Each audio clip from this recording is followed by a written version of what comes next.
Yep.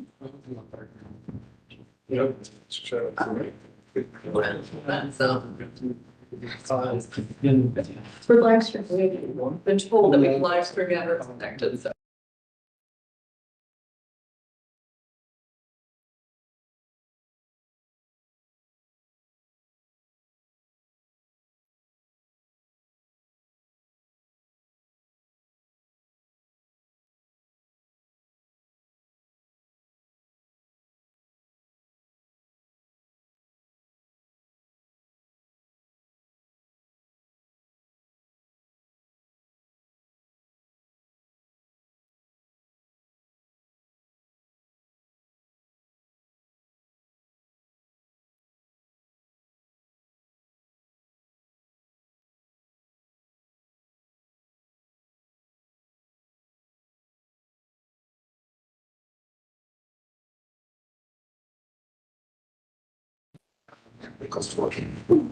Our next business meeting, Tuesday, September 24th at 2024 at noon, on Front Street, second floor, room 205.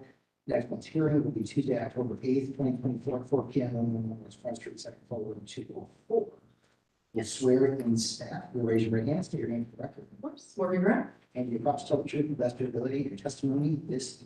I do. Excellent. And let's go through and have the commissioners introduce themselves. Let me start again. Brooke Michael Smith.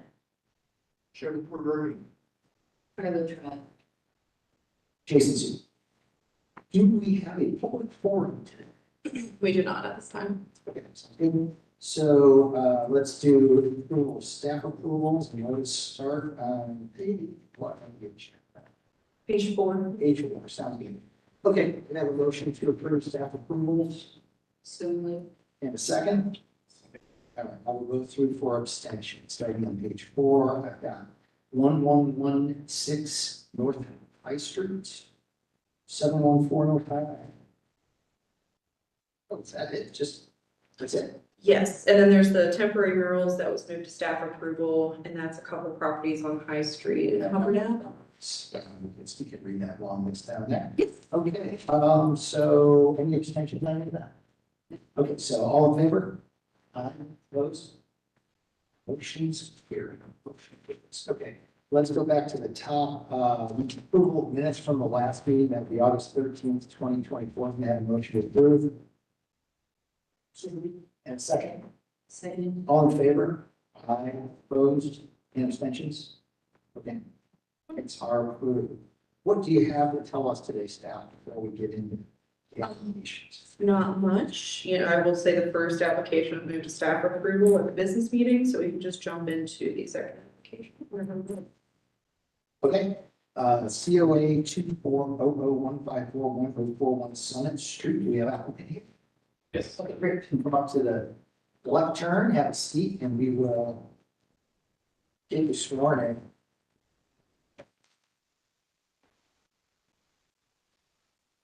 All right, if you would each raise your right hands and state your name for the record.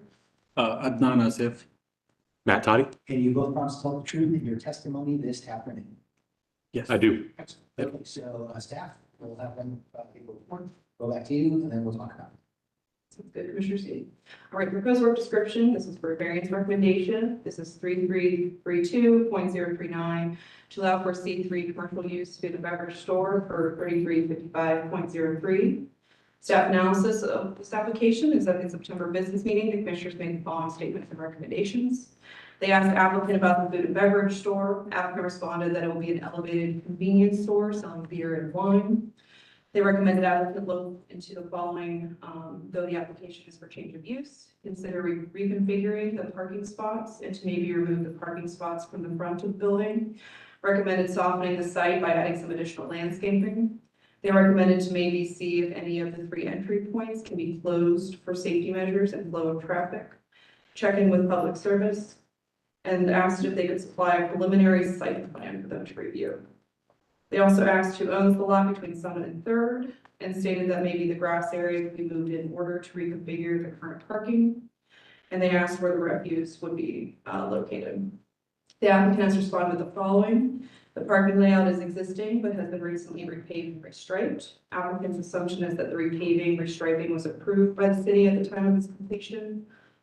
We don't have record of that for a COA, but maybe some other, maybe BZS, not sure. Softening the site will need to be discussed with the owner further. Any closure of any entry points would need to be coordinated with the several city departments, and if required, would manifest during the presumptive site compliance process.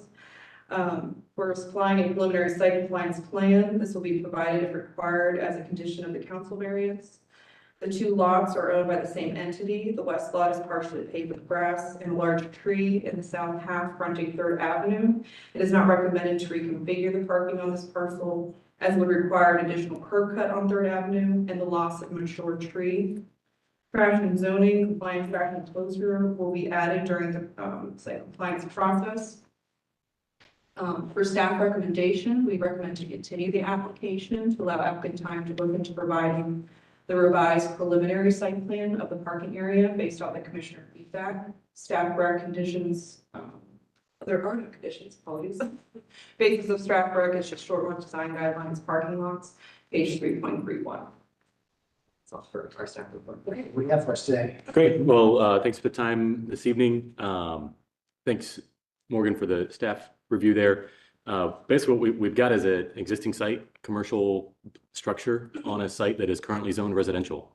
So the application before you is to essentially correct that zoning to be commercial and allow for a legal use of the structure that is already on the site. Some of you may know that this building has been vacant or unoccupied for the better part of 15 years. I myself was a neighborhood resident about a block away and have never really seen anything happening in this structure, partially because, as it turns out, it's residential zoning and nothing can be legally in there. It's not a residential structure. So the site plan documents the site as it sits, which staff indicated, we assume that this was approved when it was striped as it exists today. It actually has sufficient parking for the intended future use, which would be food and beverage carry out. Again, that commercial use. The two parcels, there are two parcels that we're talking about. The western parcel that fronts 3rd Avenue is partially paved. There is a mature tree on the front half along 3rd Avenue that we discussed, would be against our recommendation to remove. And really, I think the goal here is to get the variance recommendation from you all so that this can move forward to rezoning, at which point it is our assumption that the city will require a site compliance plan for things like trash location, at which point we would come back to the commission for design input on the changes to the site to make it work for site compliance. So I've got the owner with me. If you have anything you'd like to add, Adam. I guess I want to introduce myself. I already own 2 stores close by. One is a Ziggy's drive-through, and one is Victorian Village Market, they are established businesses for quite some time, and I've been involved in the neighborhood activity. I used to live in the area as well, recently moved to Dublin, so I know the area very well. We have a lot of customers that come in from Italian Village currently, and they were like, we want something in Italian Village, can you consider something? So I've been looking for a while, and we finally spoke to the owners, and they agreed on giving us this building. I brought some neighbors with me as well. If you would like, they can, obviously they know me personally, they can tell what we are going to use it in future. It'll be mainly focused on craft beer and wine. And since I know the area very well, there's a Whole Party Brewing in the neighborhood.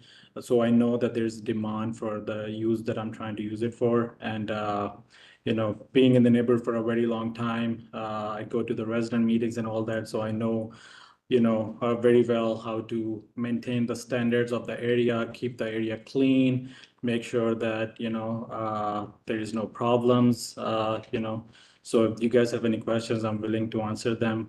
But I'll make sure that the use that we're trying to do is actually beneficial for the neighborhood. And I think it'll be good for the residents in long run. Right now, the only store that they can go to is UDF on High Street, and they don't have the selection that I focus on. And there's Kroger's on High Street, which is already a problem. They don't have parking, and but the residents told me that they don't like going into it. So that's all I have to say. Okay, I'll start. This, I like a change of use is one of the most significant things any planning body can do. And I understand your, the way that you couched it in the city is making it right. Zoning. And I think just like anything, any reasonable people, that you can look and have an argument in that direction, you have an argument in the other direction.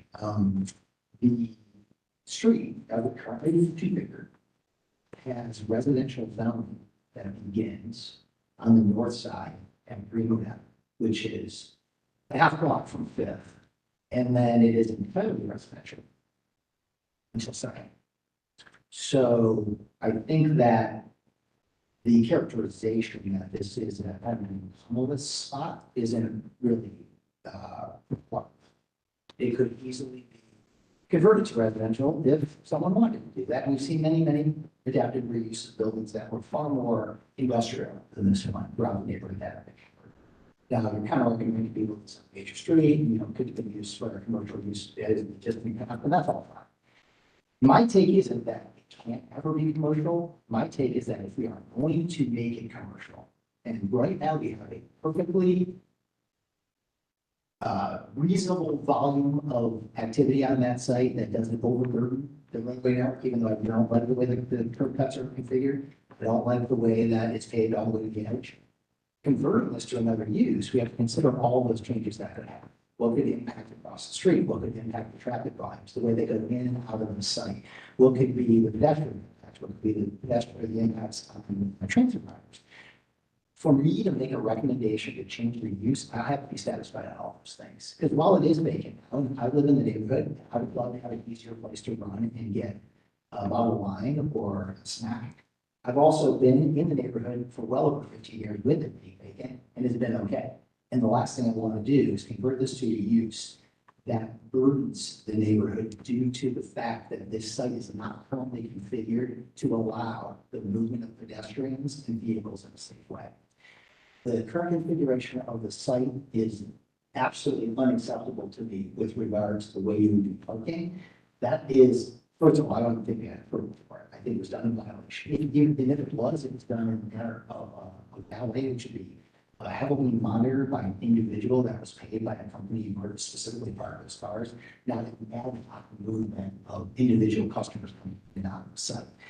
The way those are configured in the front, the preponderance of curb cuts, that all has to change. This was, I believe, originally some kind of auto-oriented use a long time ago, and that was a very big characteristic of this street. The last thing we want to do is perpetuate a poor site pattern. Having 4 curb cuts, 3 curb cuts on this one site. What I would have is very strong recommendation, if this is going to become any kind of commercial, is that virtually any access directly off Summit is eliminated or at least reduced to the one. That there is no direct parking allowed between the building and the sidewalk, that we remove ability for cars to easily run over people around the sidewalk, and we reconsider where the bus stop is located, how it interfaces with the vehicle, so we could need some coordination with CODA, and an overall landscape plan that would show the site to be in a very different way.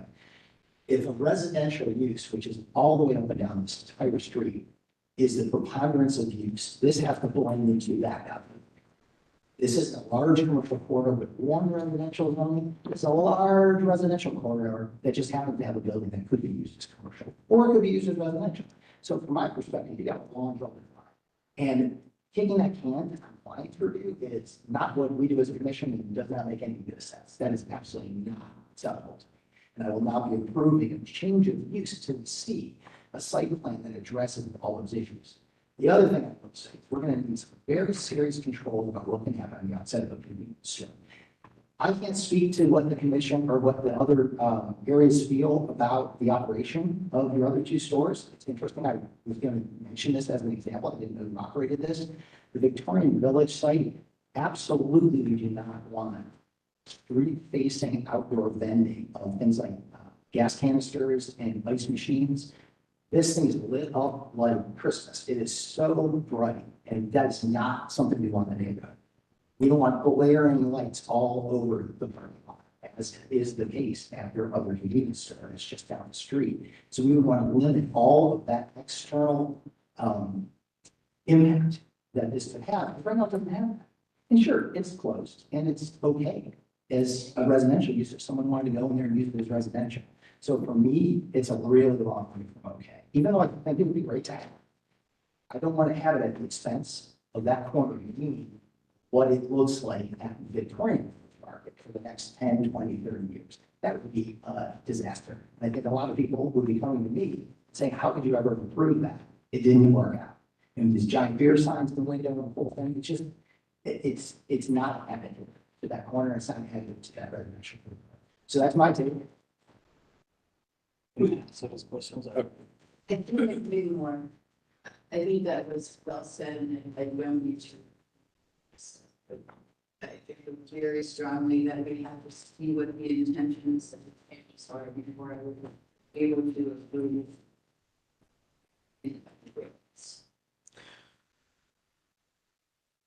Motion stay. That was so well said. That was really great. And I agree with everything Commissioner Sugi says. I would say though, when I think about places from an experiential point of view, and when he talks about the interface of pedestrian residents and vehicular traffic, I think that's something that we really need to take into consideration. And when you reference this as being an elevated wine and beer shop, I think you should elevate the site, elevate it from the first experience, from first seeing this place before you step inside, and make the concept of truth. Yes. I have to abstain. Okay. She's frustrated. Do I need to leave the room? Yes. Sorry. Introduce yourself. Oh, yes. Shannon. And we'll go. Thank you, Commissioner Curtis, but yes, thank you. Okay, so that will be. Okay. Yes, sir. So to answer your questions about the lighting, so that lighting has been there for years. That lighting was mainly placed back in the day when there was no development next door. It used to be a vacant park. I guess the school got closed down. There was a lot of homeless that used to live in there. We won't sell it to them, but they would still reside in there. So customers requested us to put lights so they can feel safe since the street didn't have any lights. Now, 10 years later, a lot of development happened and things happened, but no one has ever brought it to our attention. Lights, honestly, we don't need lights. It's actually costing us a lot of money electricity wise, but we did it for the safety of our customers. Secondly, I recently made a store in Grandview called Grandview Bottle Shop. If you guys could pull that up as well, you can see my. Yeah, you can see my reputation. You can see what people are saying about it. You know, it's been an existing store and we've been changing it kind of how the neighborhood has been changing. So here at this location, I'm trying to make, the Victorian Village just got so crowded by the youngsters from the campus and all that. I even had to move away from the craft beer. And then the industry changes as well. So my vision with this place is we don't need any lights outside. It was mainly for our customer safety. But, you know, and then about the exit point, I mean, I guess we can talk further about that. But Italian Village is so community focused. Like the way I vision this place is people will actually be walking to me rather than driving to me, you know, and then how people walk to the places in Short North. I'm assuming they're gonna just come to me and grab a 6-pack or a bottle of wine rather than driving to me. So that's my main focus, you know, walk-in customers. And that's why they're like, and then a lot of people park in the street. So they're like, we don't like going to Kroger's or other stores because then we actually lose our spots to the parking and all that. So Abel, how I just mentioned, Grandview Bottle Shop, we have a store in Dublin called Perfect Port Beverage. That is known as having the biggest and the best craft beer selection in whole Ohio. So we've been doing stores focusing craft beer and wine lately, but obviously on the demand of our customers, we change accordingly. So Italian Village will first, like how my customers have asked, which some of them are sitting here that know me, like I have the ability to adapt to what the neighborhood wants.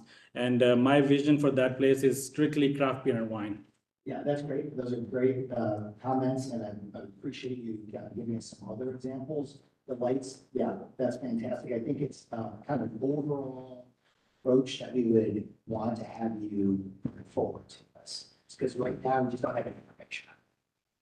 So I'll just add, I appreciate the dialogue here. I'll just add for the record that it is a residential corridor. However, there is a existing commercial property catty corner. So there is precedent for having commercial use at this very intersection. And in my opinion, as a former resident, and you know, it actually is probably one of the more appropriate things that could happen here, given the existing fabric of that intersection in particular. Yeah, that's fine. Yeah, I think the big thing on Summit is that we just don't have significant auto-oriented commercial uses for almost exactly. There are a few you get down further from. At any rate, other comments? It's clear what we're saying about the site, that it's just overpaid. It needs to be reconfigured. You know, just because something is striped, that's not so hard to change, but how people drive in these large curb cuts, you know, maybe you take advantage of the lawn in the back, the trees. Certainly, we're advocating as you are saving that. But it needs a look at that. So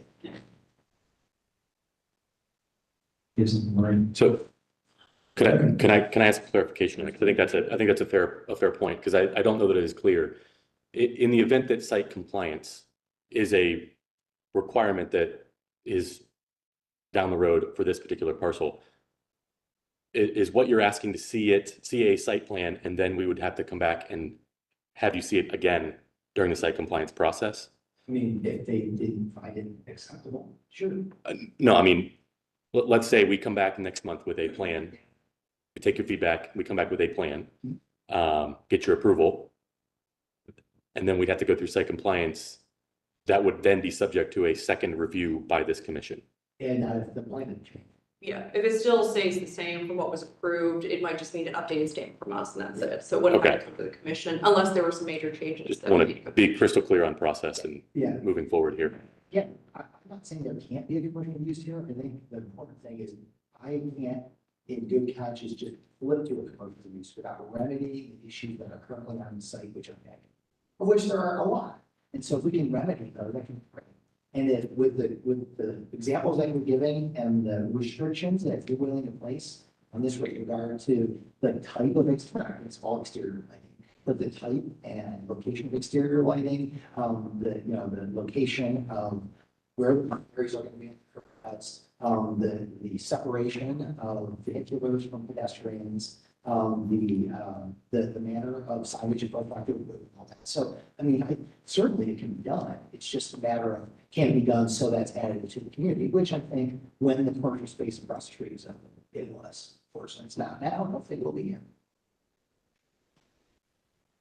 You know, they have a similar style building. If you go straight down on Fifth Avenue, kind of close to the borderline of Grandview and Upper Arlington. Yes. So, you know, how they have multiple businesses in there, you know, I just thought this building, how the way it's built, historic, I can give it the, you know, sometimes these historic buildings could be like the destination points, like how short north, everybody comes from out of town and all that. So I thought if I can give it that unique concept that, hey, there's an historic building with a really cool beer and wine selection store, let's go check it out. Like, so that's my vision with that. Like I saw that building, that's actually how I got the idea. I was like, oh, if they can use that building for a coffee spot and all these other cool stuff, why can't we turn this building into like a nice carry-out store? I love everything you're saying. I think we just have a better site plan and some limitations on what the exterior and next to be. I think it could be an awesome business.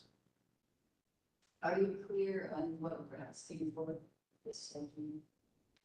To recap, it sounds like we need to remove the 2 curb cuts on Summit at a minimum and soften the site and pay special attention to lighting.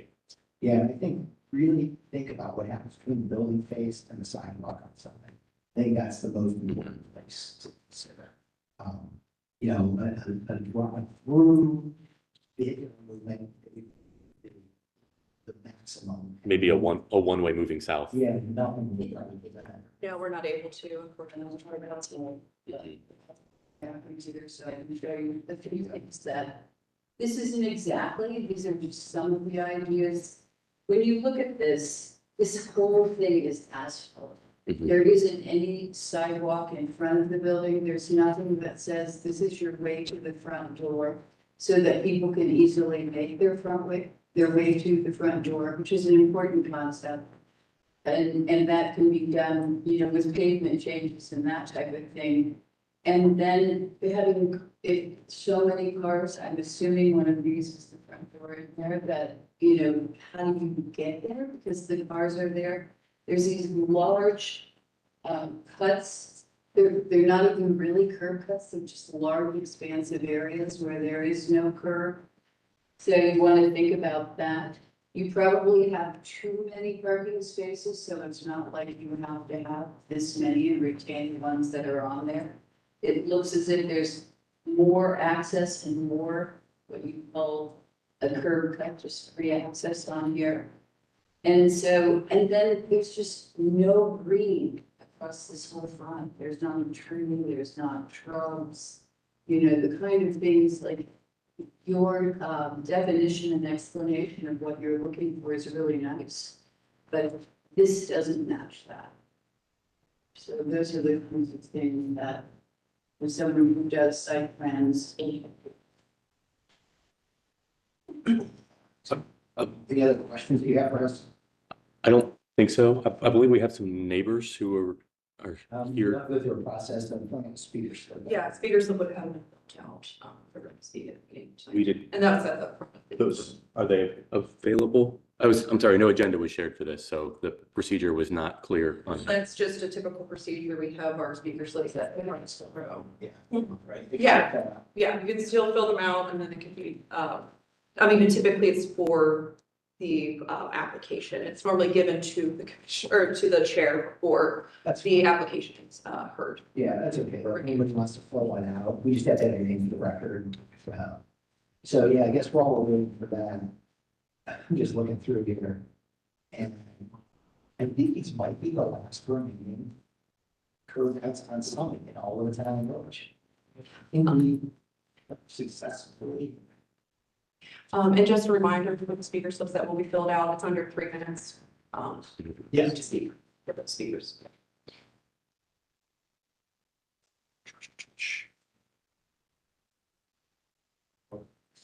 I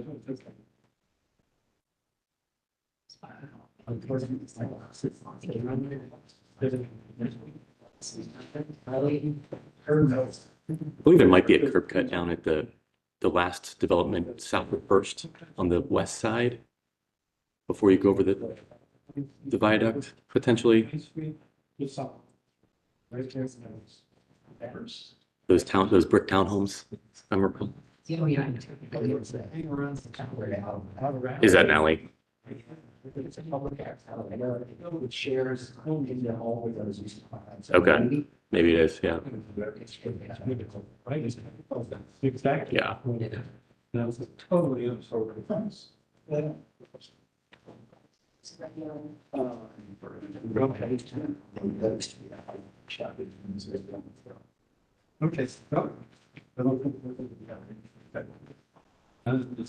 It's just a little bit, it's just a deal, so.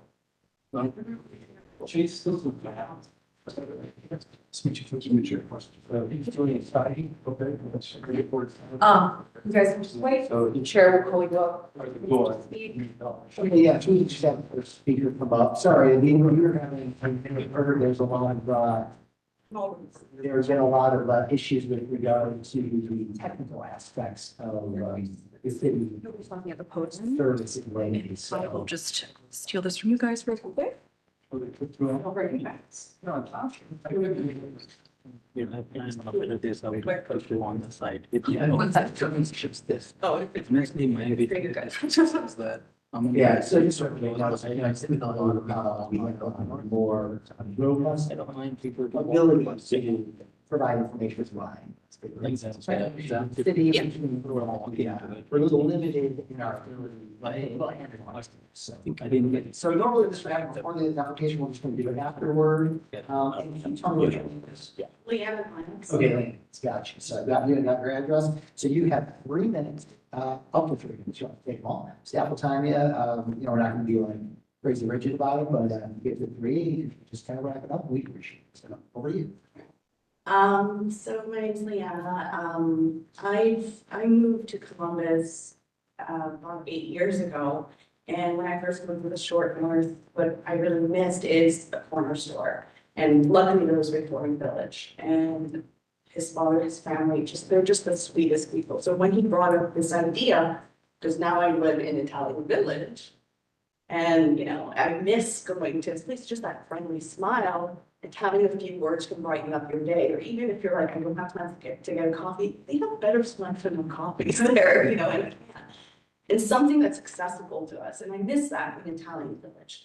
So when he brought up the idea, I do hope it works out, because I think it would be a boost of like joy and happiness to have something to walk into, have that familiarity.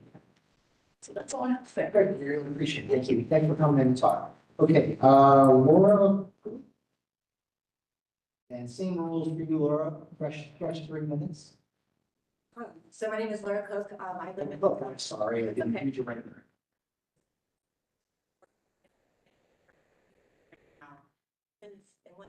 There was corner stores everywhere. And over the past 15 years, they have all gone away. Some of this good, some of this not so good, but I think that it's time for us to start replacing some of those ones that we took away. And I've been a customer of the Victoria Village store for a long time, and even the Grandview store. And she's right, it is nice to go in, and if I say, can you put my wine in the chiller, my wine's in the chiller. And it would be nice to have a place just to walk as you're coming back from the evening and stop and get something, and there isn't anything down there right now. And in fact, it drove me to go the other direction the other night, because there was no place for me to stop on the way back home. So I think it would be an added thing to the community. I appreciate it. Thanks for coming out. Really appreciate to share your opinions. Those are all very helpful, and we do appreciate you explaining the kind of business that you're contemplating. I think the site plan is really good. The site plan controls on the exterior and sort of stuff. Any other thoughts or questions before we? Okay, so what we're going to do is I'm going to recommend that we table this for more information, continue to the next meeting. Is that acceptable? Yes. Okay, sounds great. So with that, I'm going to continue. I move that we continue. Please see 82 forms 00154 1031. Do we have a second? Second. Okay, all in favor? Opposed? Great, we'll continue. We'll look forward to get some more information. Please work with Morgan, and she can help you if there are any other questions. Thank you all for your time. Right, all right. Let's see, continue application, one got struck, it looks like. Yes, that was withdrawn just Monday, so we don't have to. I'll be here. So we are up to 1076 Mount Pleasant Avenue. Yes. COA 240008. Do we have a representative from 1076 Mount Pleasant? Oh. We have a representative from 1076 Mount Pleasant. All right, it's not seeing anyone. We are going to jump to 35 East Lincoln. 35 East Lincoln, COA 240082.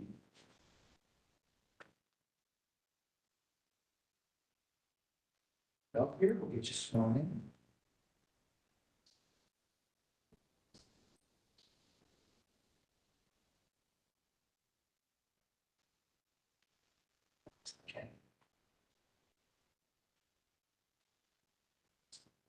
Oh, if you could just both raise your right hands and state your names for the record. Randy Black.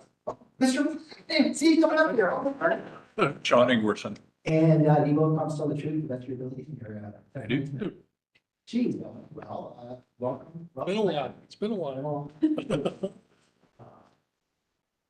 So, staff again.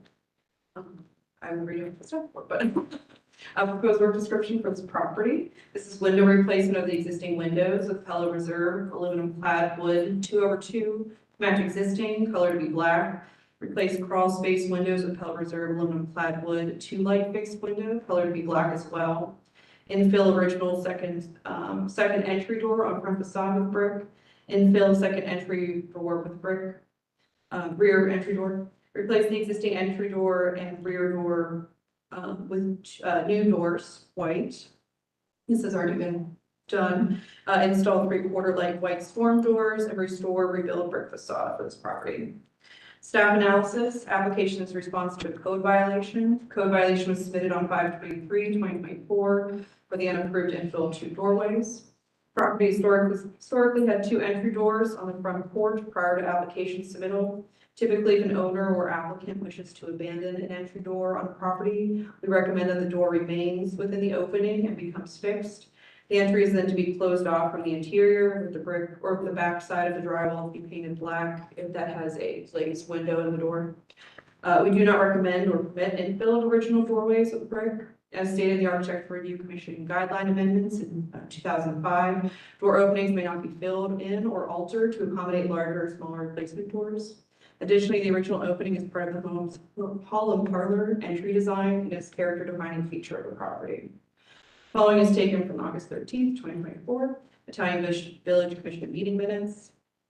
The application is continued and the commissioners requested a site visit for staff to review the windows. At the September business meeting, the commissioners made the following statements and recommendations. Recommended a site visit as previously recommended at the past hearing. HPO staff informed commission that applicant had reached out to staff on splitting the brick repair portion of the application to be a staff approved item. Staff is just waiting on the mix type that will be used for purging in order to finalize the approval. We have not received that at the time, so we're just kind of including it with the original application. HPO staff conducted a site visit on Tuesday, 9/3, as requested by commission to assess the condition of the existing windows and current work that has been completed on the property. Staff has confirmed that the windows appear to be original to the property, but are the point of deterioration that would be in support of replacing windows. Applicant has responded with the following as well. They propose to replace the inappropriate replacement doors with a 4-panel wood door to conform with the IBC door guidelines. They will be submitting in a new application to address the repairs needed for the front porch. An applicant clarified that they do plan to parge and cover all facades where the parging has failed on the property. So it's not just the front repair, it's for the whole building. Staff recommends to split the application into 2 parts. To continue the brick infill portion of the front and rear doors to allow applicant time to look into alternative options. And then the second option is to approve all other items that have been proposed to the application with the following condition: that the part mix and type and coloring that will be used for the finish be submitted to HPO staff for review. We'd recommend doing a test patch as well after the product information has been submitted. Basis of staff rec is 311611, standards for alteration. Okay. Over to you. It's good to see everyone. We did speak with, I spoke with staff on August the 20th, and the issues really were, there was a lot of issues on the north brick wall, which is bowed out. That needs to be replaced. And it seemed to me that so long as that was done with the right color brick and any infill that was necessary, and the pulling the bow back in would be appropriate. And so in discussions with staff, it seemed that that could be staff approved. So that's a real positive. The issue on the paint slash stucco slash parging, that's an existing condition here. And in fact, it's the same condition on the building just west of this. And knowing exactly what that mix is kind of difficult, but I believe that John has spoken with the provider, and the patch test is something standard that you're familiar with. It seems to me to be the right approach. Getting this entire, all elevations patched and then repainted is the right way, it would seem to me, from a preservation component. So that seems correct. With regard to the doors, the wrong kind of doors, arch top doors, 2-panel arch top doors were not the right kind of doors. They were installed ahead of time, and in discussions with the owner and John as well, installing the right 4-panel door seems appropriate in accordance with the guidelines.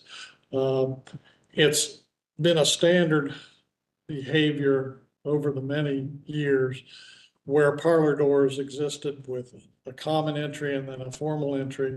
Oftentimes the interior of a house doesn't fit, because with 2 doors, with a door in a parlor, you have no wall space, and it's a furniture placement problem. We talked about this a lot in the distant past in different districts, especially German Village and really Victorian and Italian as well. The standard approach was then to sort of recall that there was a door there once. And so a 4-panel door matching the others would be installed, but it would be fixed. One of the questions is, should it have a doorknob? Probably it should, but it has to be understood that it isn't a working door. So that's a standard approach, and it seems appropriate to me. With regard to the windows, there's a mix of windows there. One of the things that preservationists, as you're aware, often look at is original glass. There's no wavy glass here. It would be just an assertion to say that some of these windows aren't original, some are, but there are rails that are missing, buttons that are missing on some, and some have fallen. It would seem to me to be the right approach to replace these windows with approvable windows that are in the guidelines.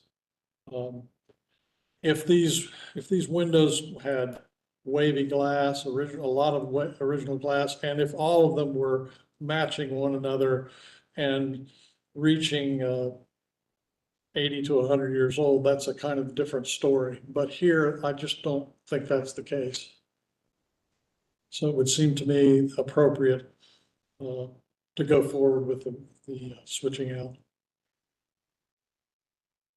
Okay, well, let's talk through this, and then we're not talking right now about the other door in the rear. Is that correct? Are you recommending?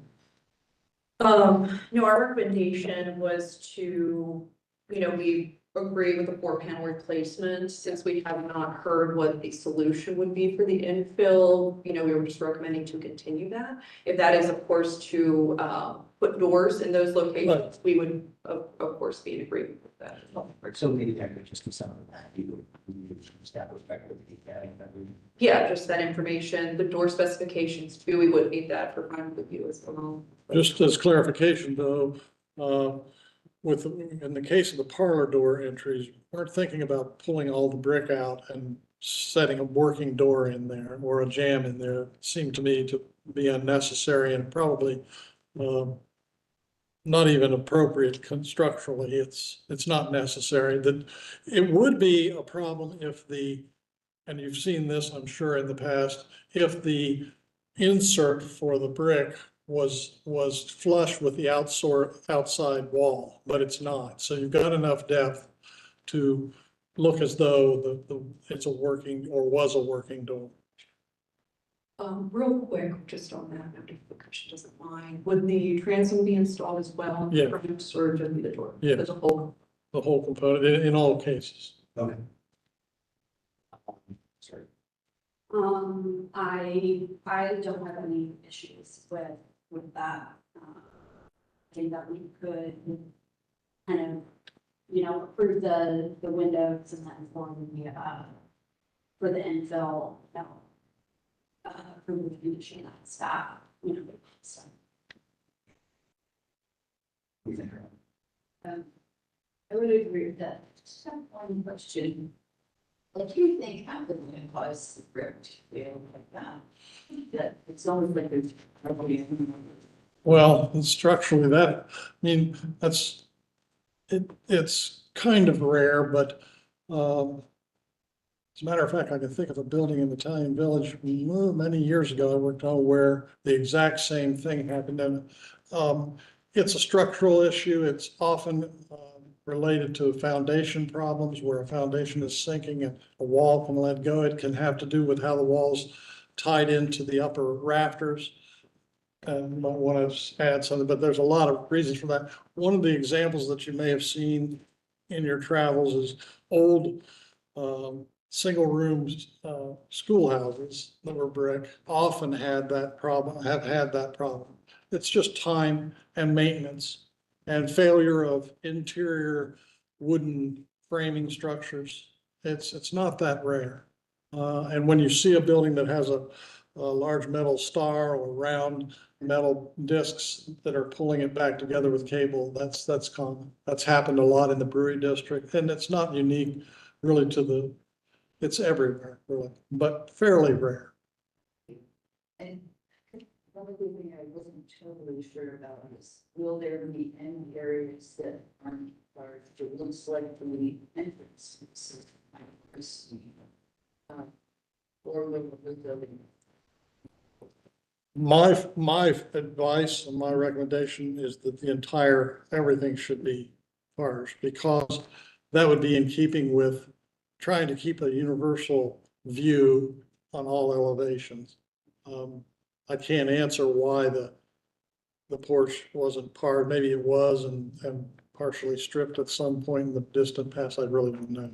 But it seems to me, for consistency's sake and design reasons, it's appropriate for the entire building. It's also important for me to say, which you already know, but I need to say this: painting brick that's never been painted is wrong. You don't do that normally. But in this particular case, it's in the best interest of the preservation of the building. Taking off this is not just paint, it's a stucco parched type thing that was done, probably has cement mixture in it. And trying to get that off of there, I would submit would cause a lot of damage to the brick underneath, and it's better to go this way. And it can be explained to anyone else that wants to come in and paint a brick building, but unless you've got that same situation, that doesn't happen in Italian Village or any of the districts. Joe, just two things. What's the wall composition? I'm just wondering if some of that carving failures, trees, oyster concerns with the solution of making work. Like, I spent some time running around trying to find what this coating was, and an old fella at Ryder was pretty good. And we actually chipped some of the stuff off.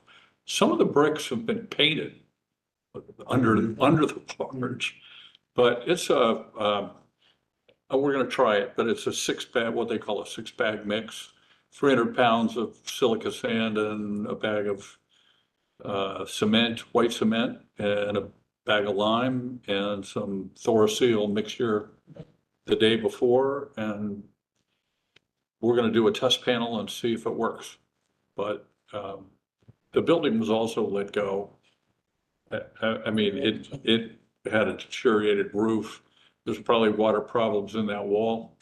So, yeah, the bowing is kind of part and parcel with warts and age. It's very, very interesting. I'll just throw out something, an interesting fact. In the distant past, sometimes brick buildings were painted to look like brick. And if you've ever been to Canal Winchester, there are a lot of buildings there, and that includes all of the mortar lines. All of that was hand done. It was a way of refreshing the look of a brick building, but keeping it brick. And that was a common thing in the past. I've always wanted to meet the people that did that because they had really steady hands. So it's really something. If you get to go out and look in Canal Winchester, you'll find a lot of those. The black windows, white doors, just like you can call the building. I'm not a tourist one on black, but I'm not gonna stay on it. Here's a video of Commissioner American.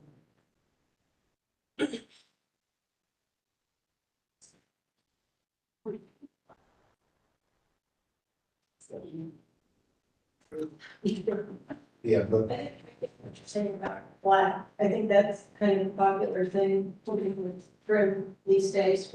My recommendation is to do a black that's not quite black, like a blue black or green black. Black forest green is a great color. Right. Great color. It can even be more black than green, but just have that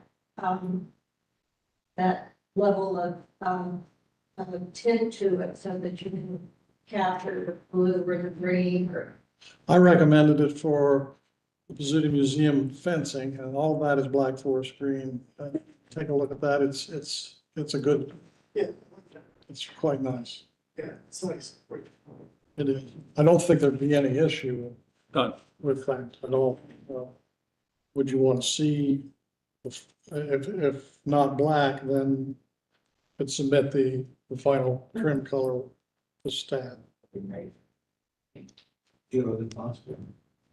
I think this whole conversation about restoring this house is amazing. The depth of study that you've done, it's just wonderful. I had the German Village house and basement to basement. Oh, they are. Village, and those walls have been barged.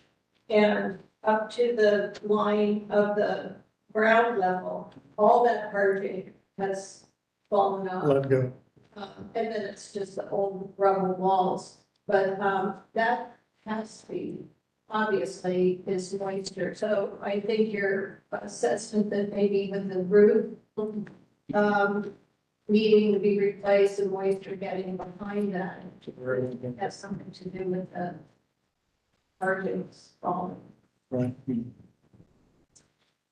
Interesting. It looks, I was just, kind of about the one next door being nice, kind of looking down that street. Looks like someone kind of took it upon themselves to do the treatment of almost the entire street. Good.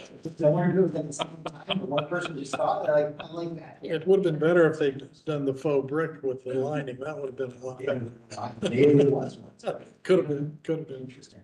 Okay, I think we have the information we need, and, the elements that will go to staff. Any other comments before we make a motion? Yeah, just a quick clarification. So we are proposing, you're amending the application to propose, infill, where the brick infill is, to add a door. Yeah. Into those locations. Yeah. Transom on the front, on the rear, there was not one there before. Right. And this can be finalized with staff as well, but just for clarification, since a jamb will not be installed, how will the door be installed? Will it just be kind of a wood framing jamb just to install the door? The jam would go there. So the jamb will still, okay, I thought I heard a jamb did not go in, so Well- that's why I just wanted to ask. Yeah. I mean, Yes, oh, I think Just wanted to the clarify. jam and brick mold is sort of the way to do it. Yeah, it is. It is. Not just a lone door without a frame. It's. just wanted to clarify, yeah. Sounds great. Okay, with that, can we hear the motion? Move to approve application, COA 2400102. Approving the. This is so hard to calculate.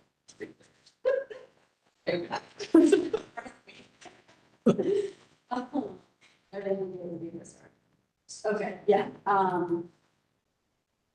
so window replacement, the existing windows, with the windows provided, color to be, black forest green. And then the replacement of the doors, would be coordinated with staff, so that's conditional approval with staff, approving. I think we're okay with installing the lane storm doors. And restoring and rebuilding the brick facade will include transoms and will be given to staff for. Yeah, we need to say that's well. Did we already approve that, the remargin? Separate. Yes, so since we didn't get the final details to be staff approved, we just kept it with this application, so we could just have it all reviewed at this time. The only condition for us was to have the mix sent, which has been discussed now, but still just to be sent to staff for final approval. Okay, very much. Okay, then. Yeah. Okay, sounds good. Anything else? Any questions from your end? Okay, guys. All in favor? Opposed? Abstentions? All right. Thank you very much. Well, thanks, and thanks for coming to visit us. Sounds wonderful. Experience like that, a lot of time. Many decades of building of these commissions. It's good to be back every now and then. But not. Wouldn't be here without. Thanks a lot. Appreciate it. Okay, so, we are moving, oh, did anyone come in for 1076 Mount Pleasant? 1076. So we will move on to 1096 Say Avenue. We're going to representing, all right, come on. COA 2400155. Here's the location number. Is this the door? Yes, door first. It's the door first. That's fine. Can you just come up here, have a seat, and then let's see. Sure.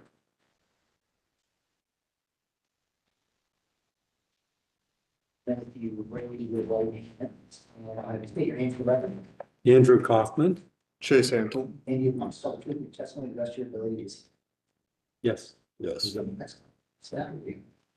So the description is to demolish existing door on the rear of Montessori 2000 addition, build 2x4 temporary wall for support while demolition of old door header is being worked on, raise header height to accommodate new 105.5-inch door width to not change, install new Pella lifestyle double hinge patio door with round head transom, color to be white. Staff analysis at the September business meeting, the commissioners made the following statements. Commissioners did move the application to staff approval with the condition that the transom be a rectangle to match existing instead of a proposed arch. They'd be supportive of the proposed height with rectangular transom, but if owner is amenable to these conditions, revised drawings will be sent in. If not, continue to add on to the application. So applicant would like to continue with the original arch transom proposal. So staff recommends to approve application as submitted with any clarifications to be submitted to HPO staff for review and approval prior to issuance of certificate with the following condition: that the transom be rectangular to match the existing style and basis of staff practice 311611 standards for alteration. Okay, Reed, what do you have for us today? Want to start? Yeah, that works. So Andy called us. His proposal was to come in, let a little bit more light into the house, on that back area, which is completely enclosed with a ton of greenery. It is a beautiful space back there. His garage is right straight ahead of that door. It's not in that picture, but it is in one that I had submitted, in addition to, our original meeting. So you guys didn't have that the first time, but this time you should. But there's a garage there. There is also greenery around, and the idea was to let more light in. Keeping that rectangle is what we did decide on the sides, but we did have that little curved top on the arch as well. And that door faces the garage door, which completely covers that view of the outer alley, which is behind there. So just, I'm trying to look at this, just estimate, we'll hold you to it, how many feet is it between your wall? Like maybe 15 or something like that? Yeah, roughly, maybe a little less than that. $13. Okay, if anybody. Let's see, pull it. Streaming too. This view, that one that was just there before, the previous, that one right there. You can see the view from the inside. The idea was to add a little arch to it. You can see the garage door on the other side, and it's a flat roof behind that, so there's really no view. And it's not visible from any place outside of the property. I just want to clarify that, not to say whether we should one way or the other, just that. From my appearance, you really cannot see it. Okay, so who would like to? Is there a shop drawing for it? That was submitted, That was yes, submitted. the original. That one.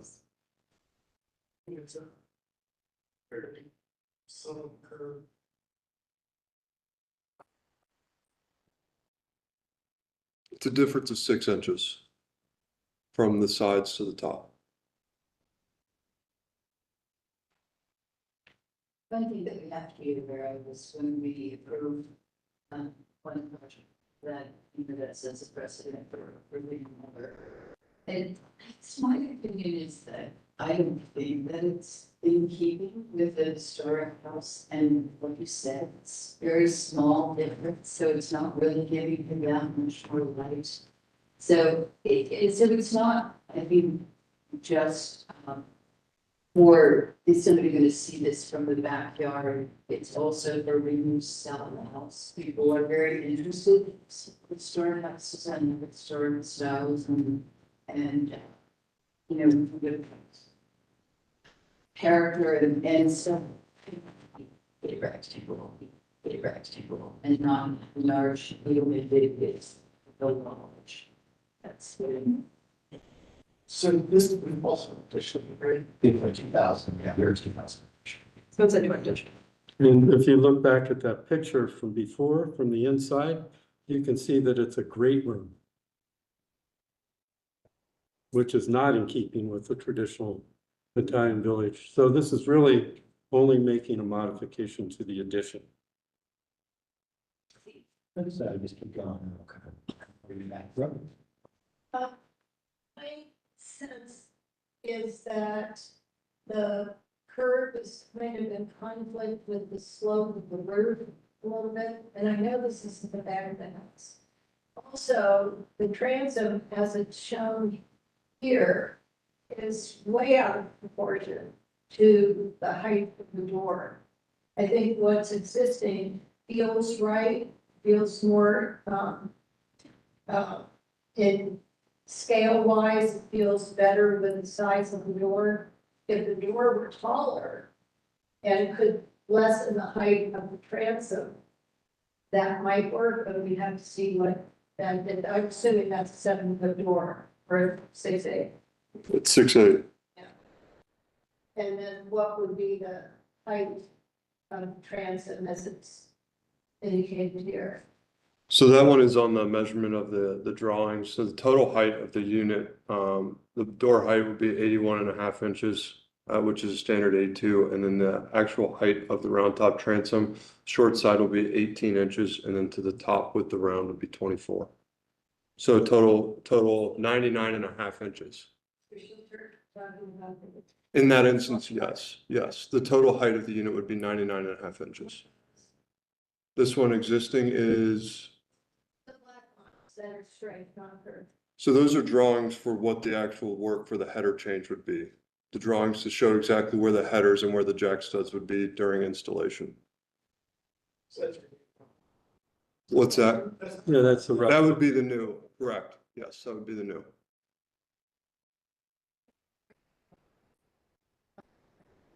In keeping with the house.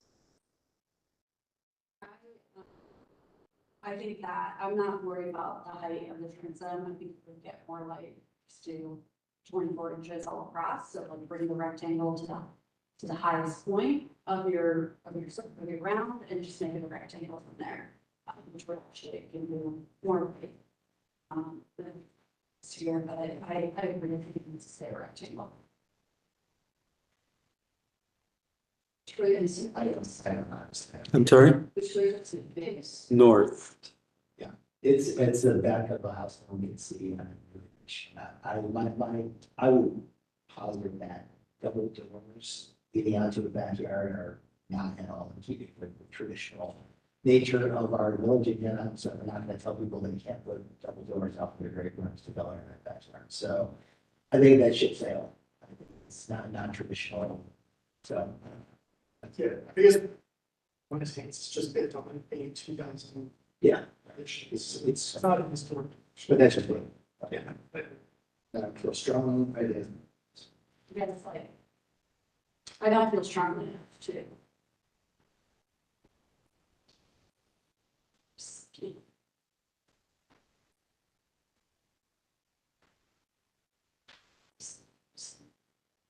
think that the reason, I think that was Commissioner Sudey's, reasoning for talking about if you look at the situation, it can't be seen from anywhere.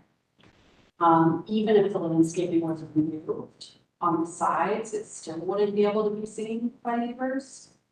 So I think that would be the reasoning if you had a much larger, wide, linear backyard where there was a lot of, yeah, that would be a difference. That would be the reasoning behind this, and that it is a 2000s edition, not an original piece of. And there's already no expired already. Typically something we approve.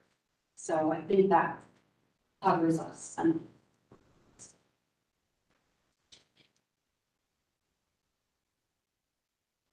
That's it. Will we read motion? Any other questions you have for us? So why don't we make a motion as you proposed it, unless you want to change the rectangle. Okay, so let's make a motion as proposed, see if it passes. And then,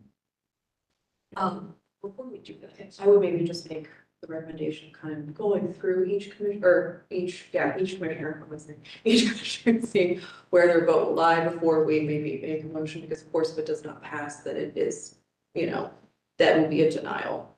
yeah, isn't that somebody who voted no, and they, motion is that, and we consider a revised motion? From what I've been taught and told, that's kind of, that's it, once we go over the motion, kind of, so we can't, we can't kind of reopen it once it's already been, the action has taken place, so. I will follow to as with us noting the reasons that this is a. I would vote not to. Because I agree with the idea that the arch is fighting against the rule of law. It's not going to be in your best interest, but I would be willing to let it get a little bit taller so that you have the light that you want. As long as it's rental. You're based on non-historic.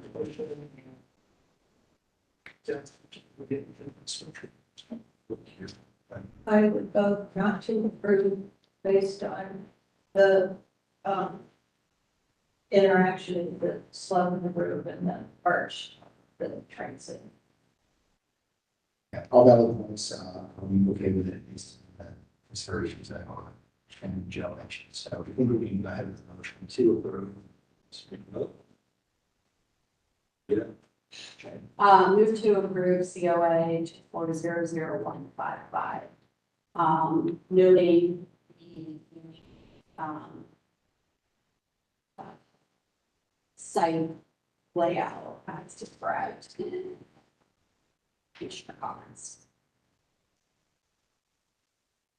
Enough of our notes. Yes. Thank you. Do I have a second? Second. All in favor? Aye. Opposed? I Okay, so it passes 3-2. Okay, thanks for coming, appreciate it. Thank you, guys. Thank you for your time. Thank you. Thank you all. And I agree with you, it's a different angle, but it's also architecturally unique, so it looks really nice. And the only person that's gonna see it is me. I've been living in that house for 12 years now, so. Yes. I'll just stay here since I'm the next application too. Same address. Same address. Same address. Please stay in place. This is also 1096 Lake Avenue, COA 2400156.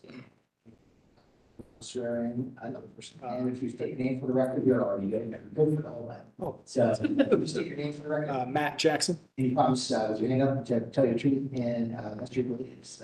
Your testimony is that name? I do. All right, great. Staff will be after this. Yes, for this application, this is to replace the existing 3-inch wood replacement siding on both sides of the original house with new James Hardy 4-inch smooth siding to match addition. Replace 3-inch wood lap siding on the front dormer with the same wood material as the lower level of the front house. Staff analysis, building was approved to renovate the existing structure and to construct a new addition in 2006. COA 0611. Renovation included replacement windows, removal of non-original siding with repair and replacement of the existing 3-inch wood clapboard siding. The addition was approved to have 4-inch hardy plank siding and a seat now. At the September business meeting, the commissioners made the following statements. Commissioners did move this to staff approval at the business meeting with the condition that the hardy board siding on the sides match the 3-inch reveal. If owner was amenable to this could be, COA could be submitted. They also requested that color scheme be verified with that final COA. If wanting to continue with the 4-inch reveal, applicant will remain on the agenda for the commission review at this hearing, as we see. The commissioners also recommended if wanting to keep the 4-inch reveal, maybe to consider different color scheme for the main portion of home in difference with the addition on the building. Applicant has responded stating they would like to continue with the 4-inch reveal for the sides since James Party only comes in a 4-inch reveal. The applicant stated that the owner might be open to changing the color and shade to differentiate the original from the addition. Staff recommends to approve the application with the following condition: to make proposed smooth hardy board siding to be 3-inch reveal, to match existing as previously approved for the original replacement in order to differentiate the main historic structure from the non-historic addition. Basis for staff rec is 311611, standards for alteration.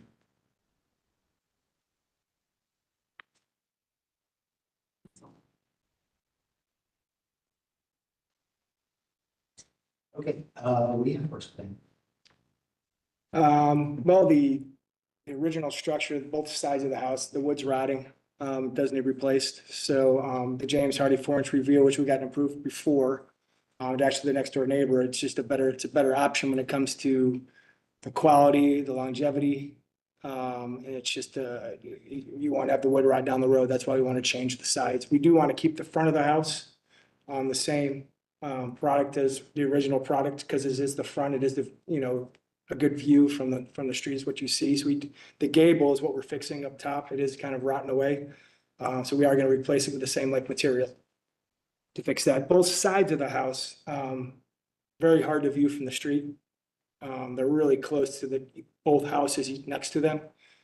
So I don't think it'll affect the historical view of the house, in my opinion. That was replaced. Yeah. Yeah, that's all replacement wood. It's just a 3-inch reveal instead of 4-inch needed. That's just Makes sense. Yeah, I'm sorry. No, you're fine. That's pretty much it. So. Okay, great. Let's see. What else we got?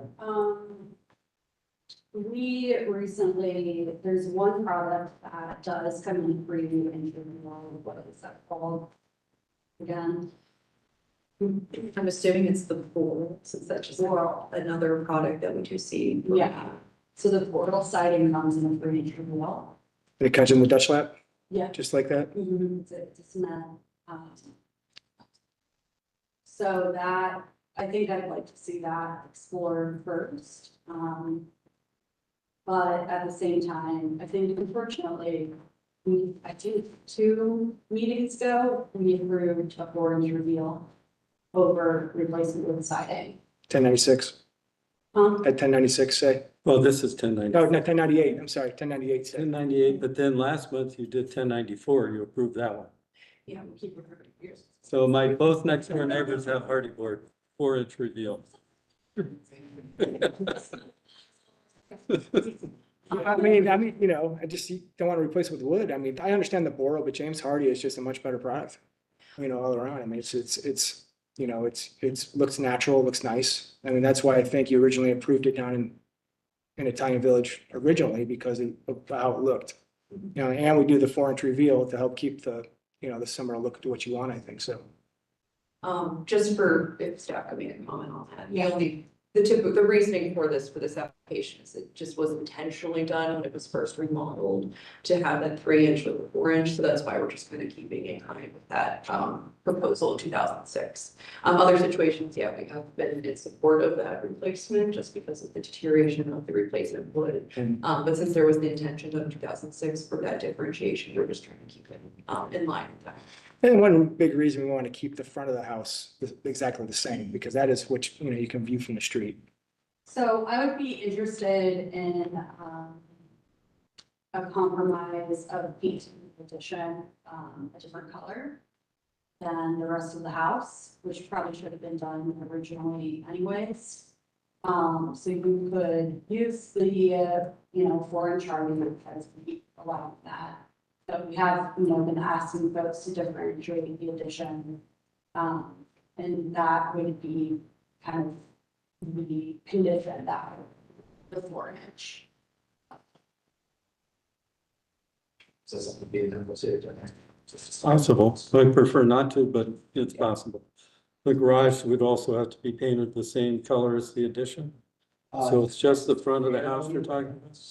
Yeah, so the reason the request is that the, Secretary of Interior standards are to distinguish additional elements that are placed on just elements. So, and that's what we try to do here to the best we can. So everybody, southern end, east side will have to. So it's not the whole side of the house, it's where your addition starts. Right. Or I might change the front of the house since the garage and the, because I want the garage to be the same color as the back of the house. Because the patio is right there in between and they need to match up. They don't need to be different colors. We could, yeah. approve the-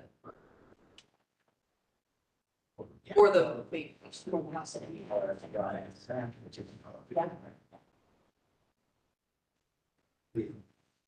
That sounds case.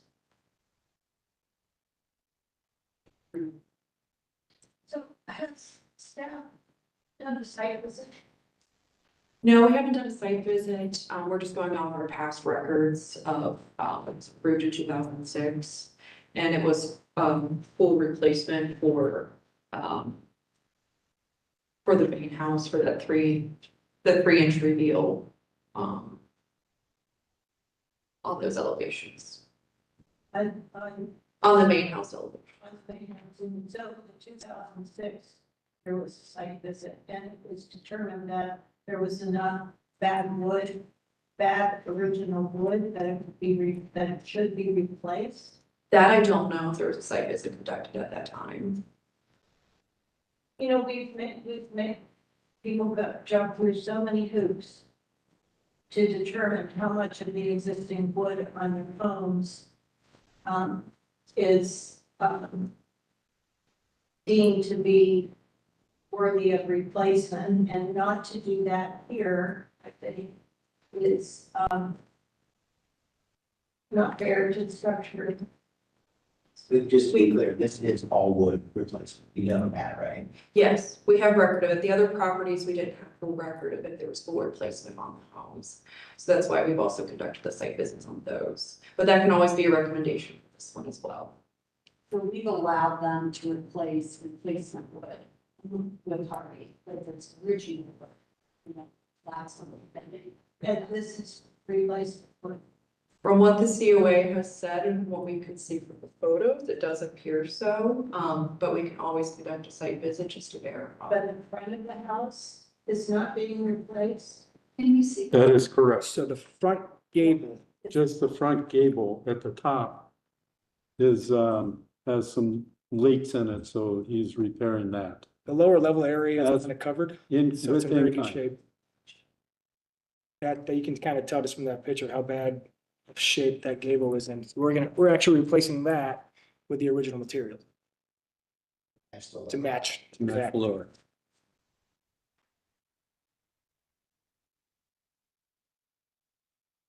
Well, what is replacement wood, and non-original, then I guess there isn't any argument there. With trying to do assessment to salvage existing or original wood.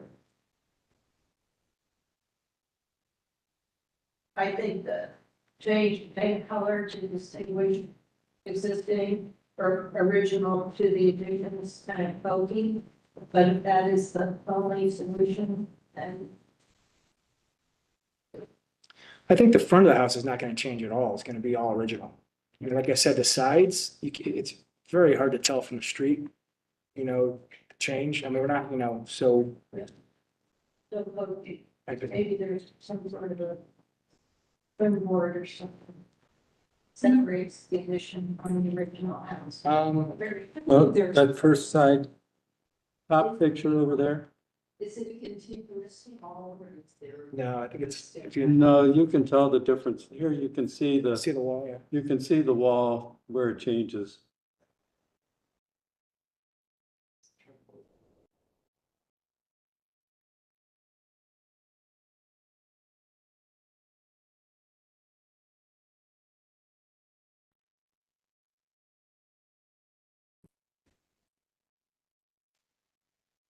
You can also see the distance between the two houses. And the house on the left protrudes out towards the street, so this side right here is not visible from any angle other than the house next door.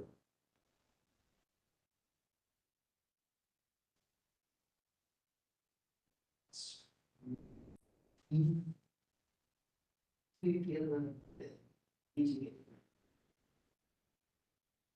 They Band-Aid.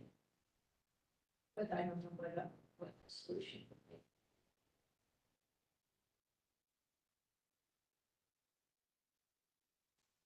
be. And is it something that we typically legislation?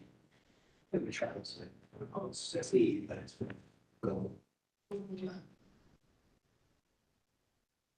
Just either a setback or a step out. From the existing line.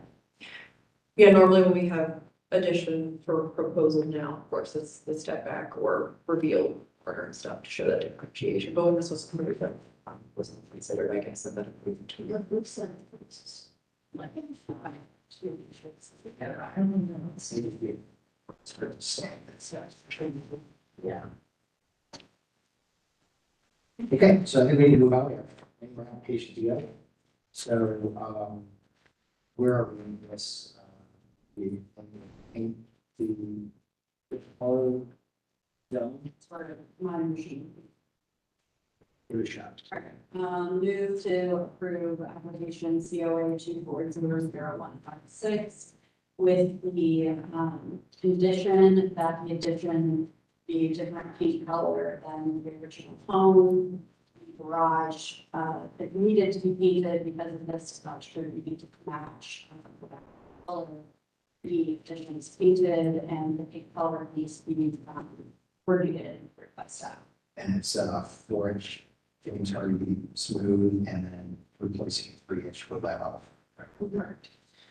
Okay, do we have a second? All in favor? Aye. Opposed? Aye. And abstentions? Motion.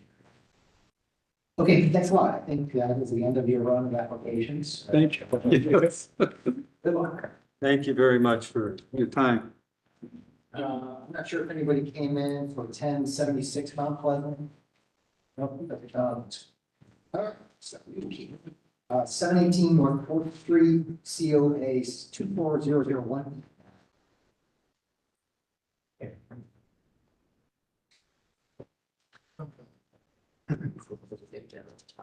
Chairs. Private chair. Oh, Yeah. so nice.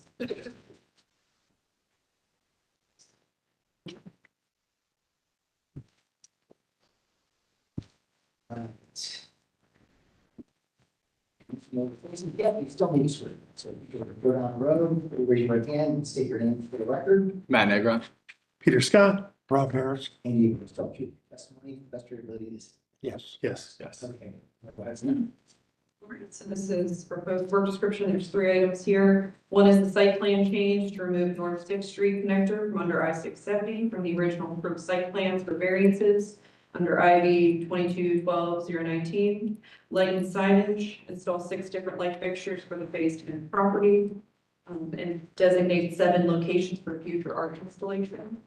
Landscaping to include 2 internal courtyard green spaces, dog park located on the southwest corner of complex, and planting to include a mix of trees, shrubs, and perennials alongside the property.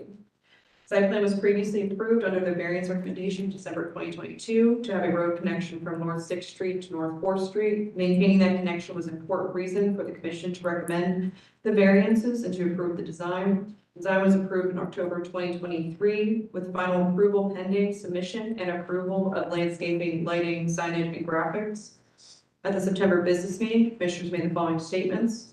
Commissioners requested applicant to provide a letter from ODOT stating their plans on removing the exit and installing an earthen ramp and reasonings on why they want to do so.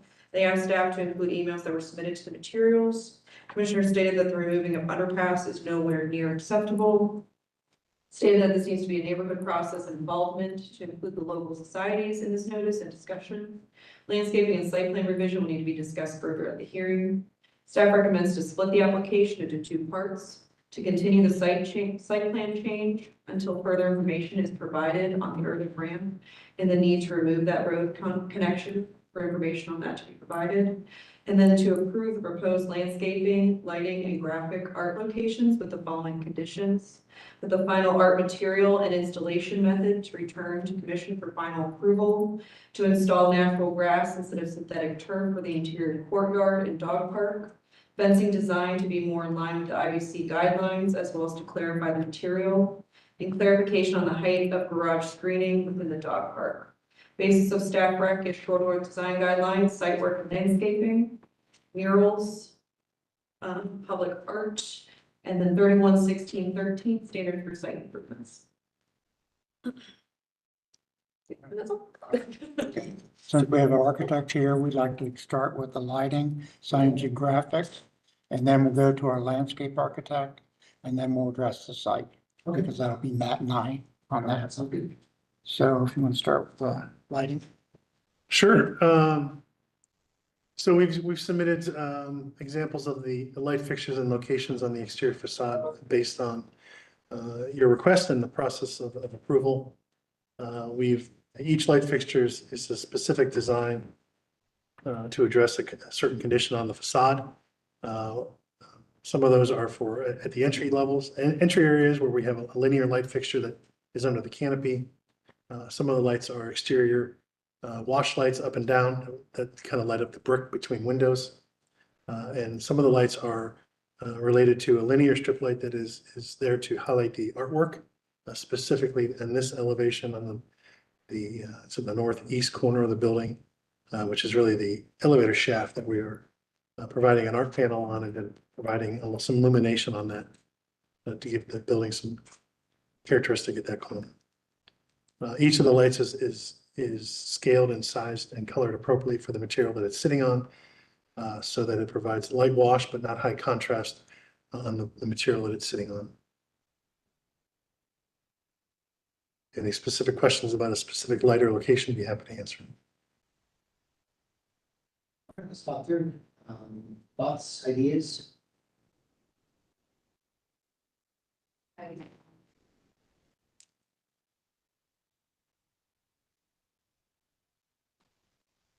guess one of the questions I have is, I think that the type of the lights generally look nice. But so with number 2, the balcony light is black. I think like, oh, I see that's back against the wall. It's recessed. It's back, it's required to have a balcony light at each balcony, so And it's a smaller fixture. then number 3, the wall lights. And that's It black. says it's It is black, yeah, we couldn't find them. The problem with the images is I am not interested in putting white lights on the building. But the black image of those lights seems to be monochromatic and hard to read, so there's a product that's. yeah, they're hard to they show up weird, but it's definitely labeled clearly in the packet as black, and that's the intention. See it there. Also, on these linear lights, the intention is that the lights themselves are not visible. We do not want to have neon strips on this building. It's really for the light wash. So every intent is being put into the design to make sure that those lights are, the actual physical light fixture itself is not visible. There's a pocket.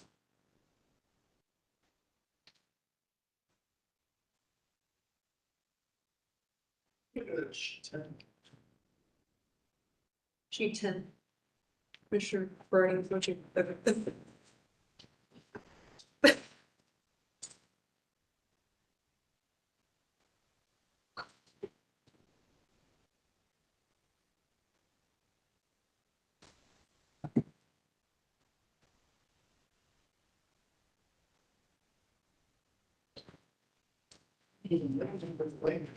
What's that? I just have a question about for, it says it's mounted on the vertical base. Which light fixture? That one, 4, so that's gonna be a light wash for art panels, so when you light an art panel, it's similar, it's a horizontal fixture that's projected off the facade to wash away. is it mounted to the vertical face or is it under mounted to? It's mounted to the vertical face, so it's projected perpendicular to the vertical facade to project out a little bit so we can point back and light up the artwork. So you're gonna have a long triggers. Yes. So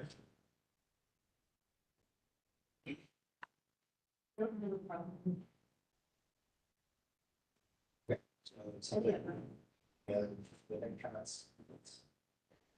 Okay, so, should we move on then to, let's see, Signage and graphics. or sign? Yes. As you know, in the past, in our buildings all throughout Jeffrey, we do not name them. We name them internally for marketing, but we don't put our names on the buildings. We feel it's more urban not to have that. So what we're looking at really is mural locations.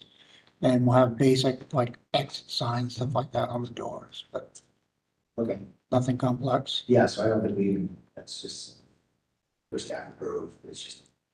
And all the artwork will go through the SID like they're doing now. Okay, so it's just basically the locations of the art. So, okay, so let's talk about that. Then. And is everything that's shaded green, is that correct? Correct. Location? And those are very similar to previous submittals that we've worked with you, so we haven't really Right, so edited. it's at 7, so this is, that's all counts as 1 right there. It does, so that came out through our previous meetings, which was approved, that we were basically gonna wash the brick of the garage in some sort of a mural, Yeah. which we think is an interesting idea. So that's the one that's basically on the front of the, are there any other ones on the front? Technically, on this elevation, there's one on the northeast corner, which is that one there. Gotcha. And that's that elevator shaft that I mentioned earlier. Yeah, right. Okay, so that's 2 of them, and then all the other ones are sort of going in front, correct? Yeah, there's none on the north and none on the west facade, but the south facade has the 5. Okay, so I mean, they could be seen, but you have to be in the right spot. Correct. The ones in the garage, the 3 in the center there are really for the garage. You really won't see those much. The one on the left side, which is the west side of the building, you will see as you come out of downtown, which is the intent. And then the one on the east side there, the right, is really intended as kind of connection to that public entry and kind of soften that experience a little bit. Any other questions or thoughts on those locations?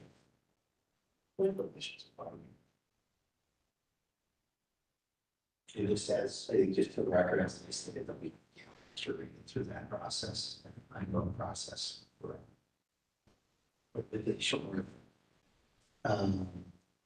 One. Or The the 4th and 5th. 4th and 5th, yes, 4th and 5th, yeah, there we go. I was gonna say, I am shading, for sure shading. So because these were outlined specifically for having graphics and lighting, is this something that you all would vote on at this point? We'll vote on location, yeah, we won't. Correct. Curate this individual. That's all, that's all 4th and 5th will want, just the location. Yeah, same way we do with the Sherman First District, I mean, obviously, that's following their guidelines, can't be, you know. And then they bring it into you for the graphics. Yeah, just a courtesy, but really, well, for the most part, it's up to us to choose the location and how that meshes with the building, obviously, it's a new building, so there's all this requirements. You know, you don't usually get too involved with that, so just bring it in, show us what you're gonna do. I say that, yeah, we're not dictating content, as long as it's not advertising. Yeah. Pretty much it. Okay. So then are we requesting a vote on the lighting and graphics locations or graphics plan as listed in the? To separate them out. That's our recommendation right now. I mean, if we want to go full review Yeah. at this time before we split the Yeah, application. let's go, let's finish up. Let's talk about the rest of this and we'll kind of figure out. Okay. We'll do landscape architecture. So you can, Okay. Kristen.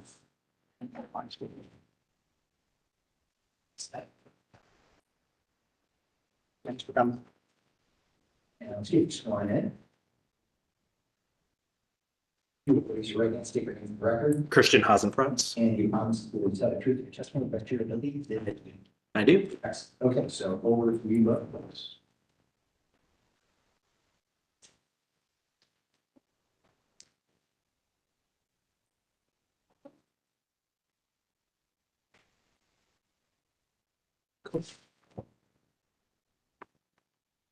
You're after, or? Yeah, no, I think, I was just waiting for, so that, Now, do you have anything else to add to this from? No, just, you on our review, we had just a couple of the conditional items for that. Just we noticed that there's synthetic turf in the interior courtyard of dog park, recommend natural grass on those. The fencing design for the dog park, close to somewhat what we see for style for approved fencing, but we would recommend that it be something that falls in line with IBC guidelines for that. And also, we just noted that there was screening on the dog park, in the dog park on the garage. I just wanted clarification on that screening. Our landscape, for our review. Okay, yeah, over to you, Sue Jimson. sure. I think for the synthetic turf items, if you just want to kind of address those three, quickly, that's partly because it's an interior courtyard, so we don't want to have to bring in mowers and things through the building. Where exactly is that? Is it? It's on the page that you're looking at. It's the left side of that courtyard, that interior courtyard. Yeah, so there's, those two rectangular courtyards are joined by a breezeway. Yeah, exactly. That's that kind of rectangle right in there is the synthetic turf. And then the dog park as well. And that's just because that's going to be heavily used. And it's also in a kind of shady area, so it'd be difficult to get grass to maintain. Okay, and then what about the other courtyard? There is no lawn proposed in the other courtyard. Okay, so that's hardscape. Correct. Yep. Please, yeah. I would totally support what you're saying, having synthetic grass in there versus lawn. Because it's so easy to maintain. Dogs almost go slave it out of them, and then if you have lawn, sometimes especially in the driest year that we've ever had, just dust. And the dogs stay covered. The synthetic works a lot better. Yeah, and they will be irrigated just to clean them.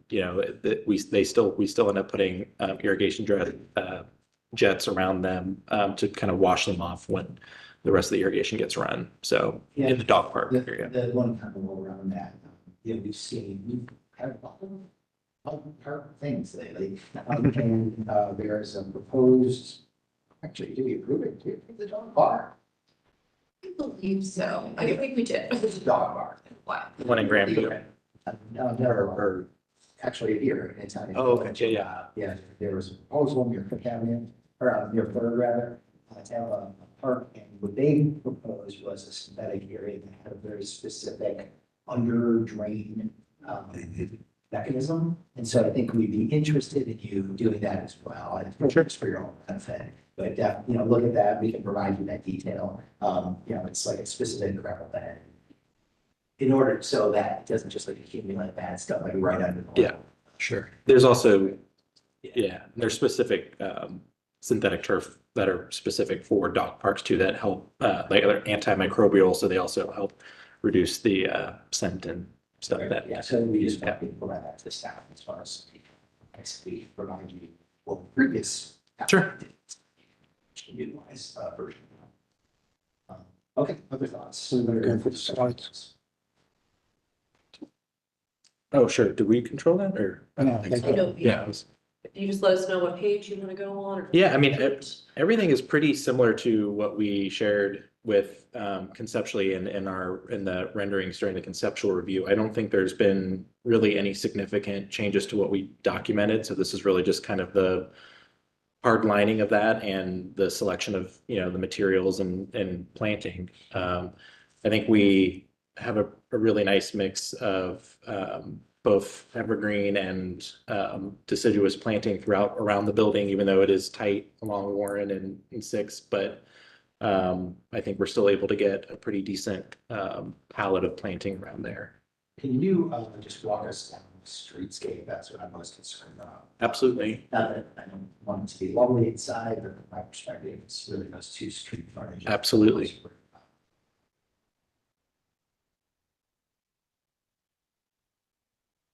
Do you know what page that's on? Potentially. It's further down. I know that. It's that one. Yep. That's got, yeah. 21. Yep, there you go. So kind of going east and west on Warren, which will be the left side of the page.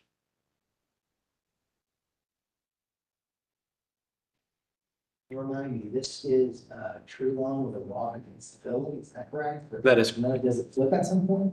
it does, correct. So along Warren, and then as it wraps a corner onto Sixth, that is a tree lawn walk, and then a landscape bed against the building. And then after the garage, that's where the walk-ups are. That's where the sidewalk is up against the curb. Yeah, and you can see that on the bottom, that exactly. Yep. So I'm sorry, the entire band room is a material and during So that's the tree lawn up and upper. Correct. Yep. why is so? Shoot, I don't know offhand, but it's 4 or 5 feet. Yeah. Yeah.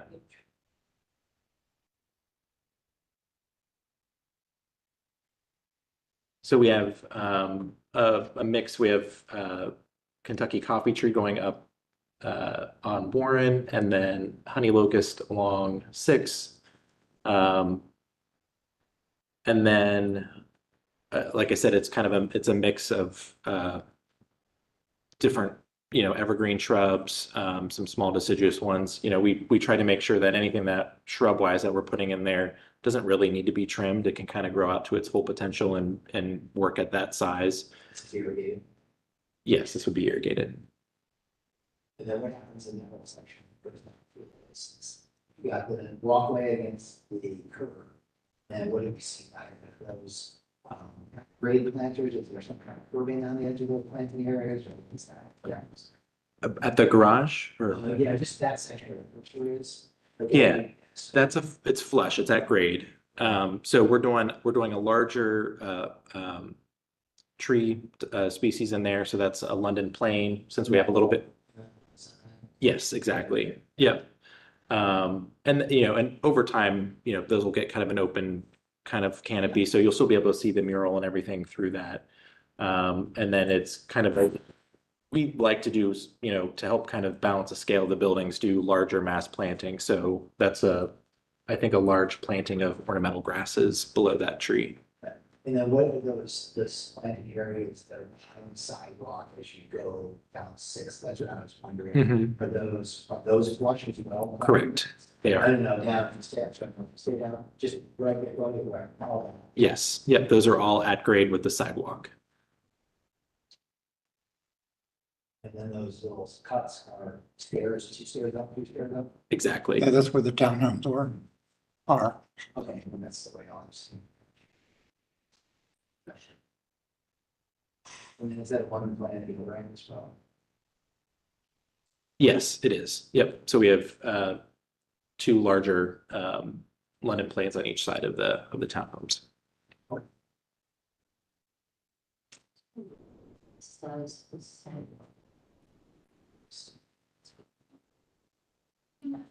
Because if you look at this, that area. like what you could expect is, looking at the graphic scale, looking at that, it seems like, that's a generous for an area like this. But and maybe it's just the line down the middle that I'm not understanding how this works exactly. So if we're looking at foundation plan T's on.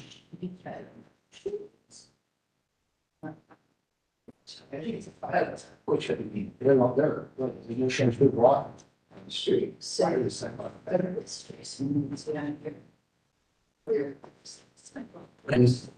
I know it's no wider than 5 feet. I'm pretty sure it's 4, like you said, if that's what we. Those are all just.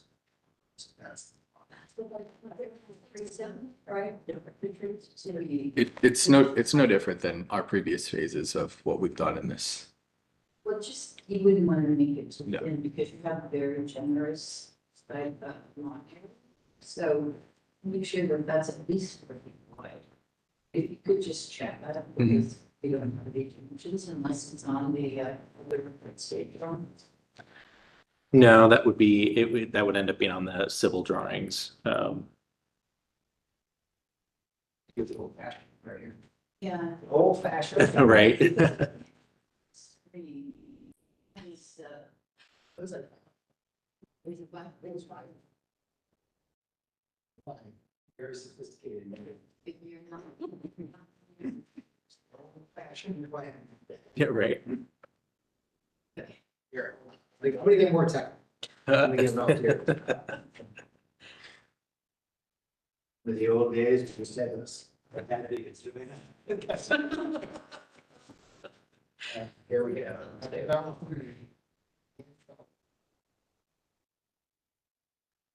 We have to do what we need to do. We did it 4 feet. Didn't come. Yeah. Well, Then the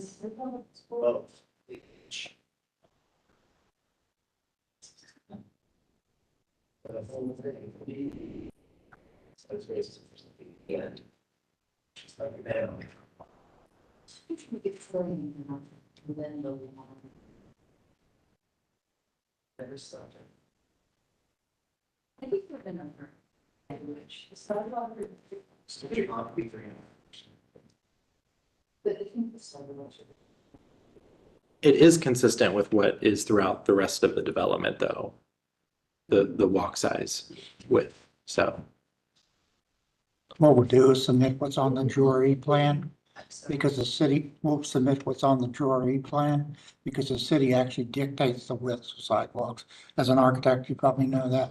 When it's heavily traveled, it goes from 3 foot, 4 foot to 5 foot, things like that. So Consider this. we have that, so we'll submit it to staff. Yeah. Well, control car.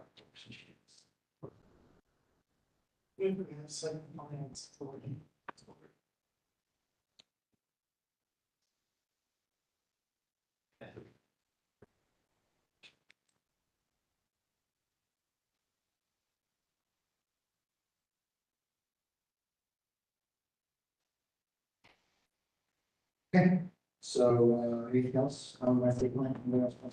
Is there a tree in the development? I don't believe so. Yes. You said. No. I don't think so. I think there are trees along on the embankment, that's adjacent to it. So it'll have trees just outside of that. Exactly. And then, sure. And then there are the proposed screens that go in the garage windows. So we're proposing to have some Virginia creeper climb up those, so they'll kind of effectively be kind of like a little green wall. So that just is nice, both it kind of goes along 4th Street, so that'll be nice for, as you're kind of driving by, it'll soften the building, but it also make that feel a lot more, generous and green, I think, inside that little dog park.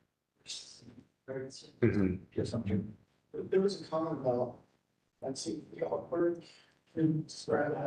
It matches what's existing on the Phase 8 development.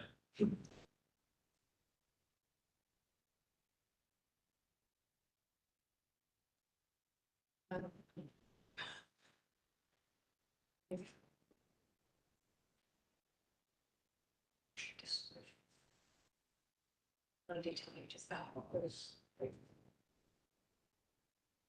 there you go. So that fence detail was used on the adjacent phase 8 development for a dog park.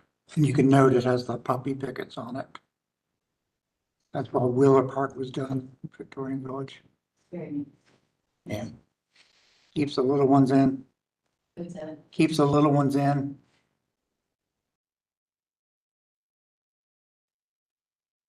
Okay, any questions on the state plan?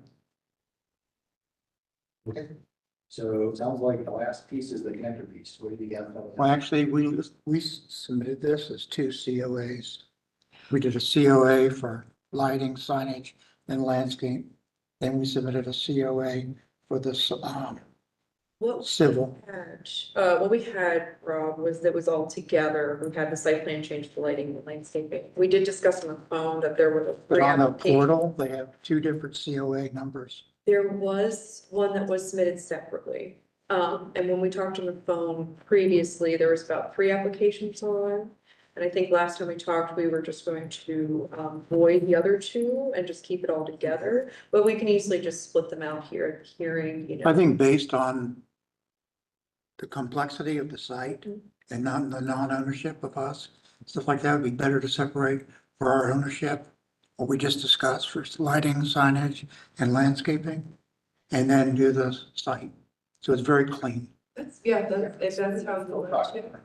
Okay. So, yeah.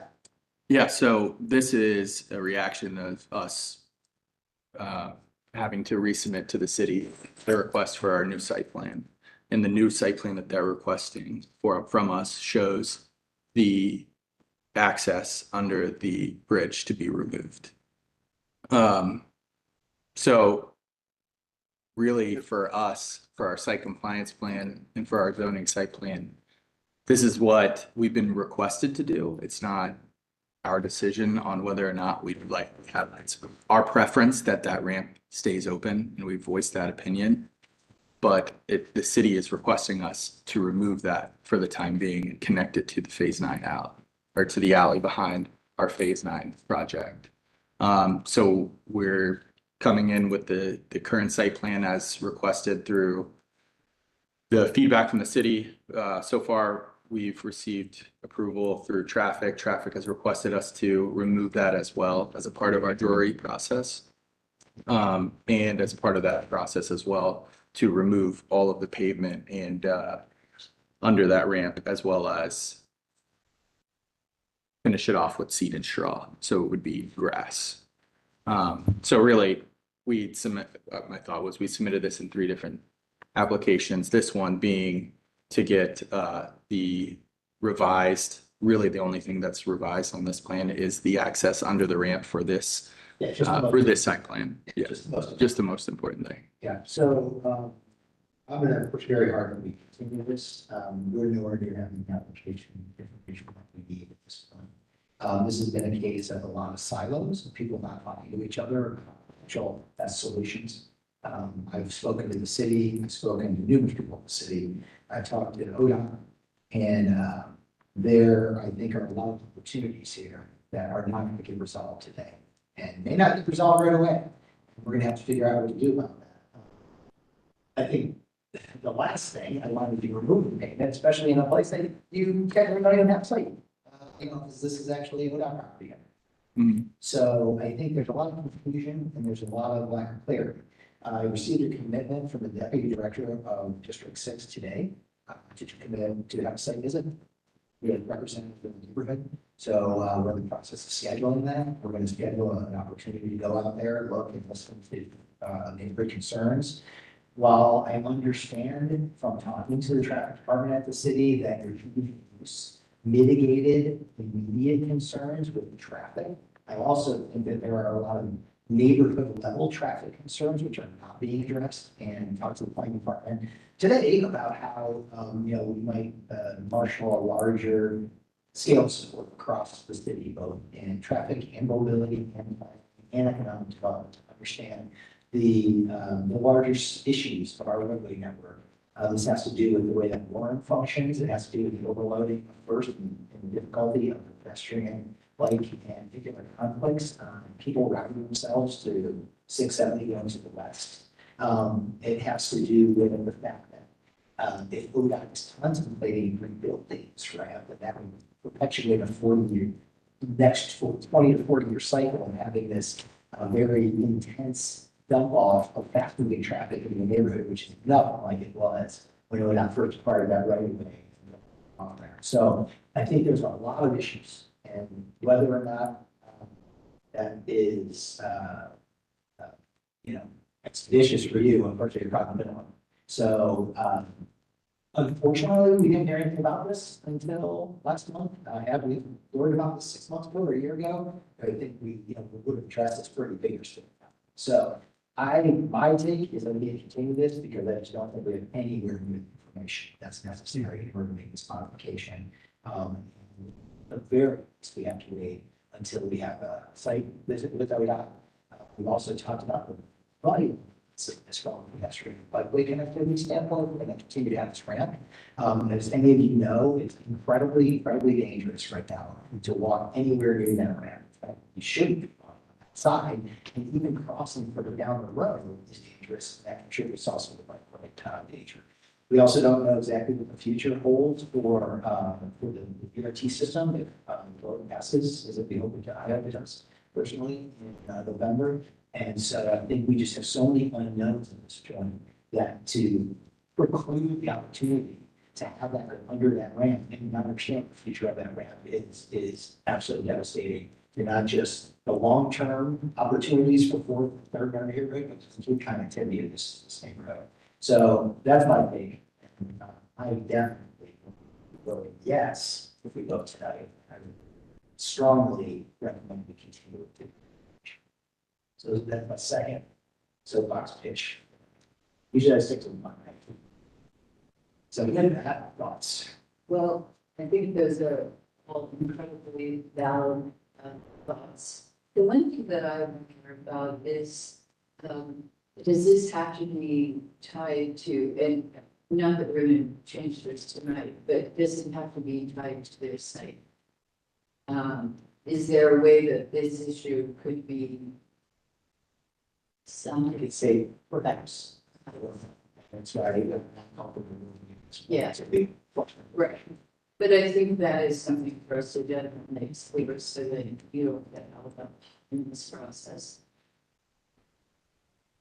So that's. And can staff clarify something for the site plan for Commissioner Fry? Just to clarify, the site plan was previously approved under variances in 2022. We did just renew, I believe, that old variance. So the site plan has had that approval and has been renewed for that. I believe the only change to the site plan is just that connector piece. Yeah. Yes. Okay. If I'm correct. That's correct. It does seem like it's so much better for your unit to have that. Because you live where you get the area and think about the traffic pattern and all of that. It's so difficult and so delayed. Could not agree more. Yeah.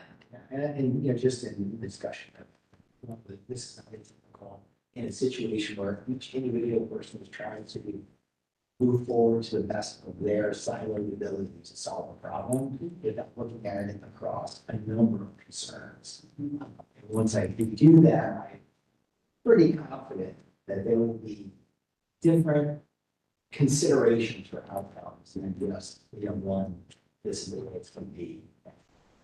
I didn't get a sense from anybody I talked to that they were telling me that this is a final decision. It's all like, this is a conversation and you're going to have a mutual conversation. So. It's like,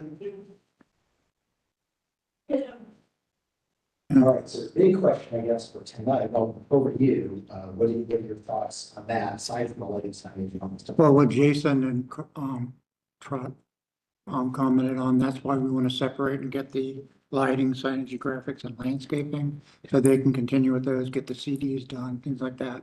So that'll be able to be finalized. And then we handle the site plan totally separate. What do you feel about fold on the I am, yes. You're okay with that? Yeah. Okay. So in that case, can I have a motion on lighting, signage, art installation, landscaping portions, not to include anything that indicates the landscape plan, the removal of the 6th Street. In fact, I just made that.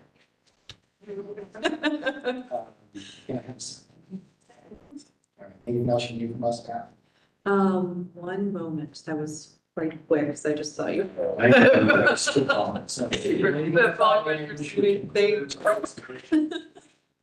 Landscaping as submitted, to clarify, if on any of those plans, including landscape plan, that is no, not in any way.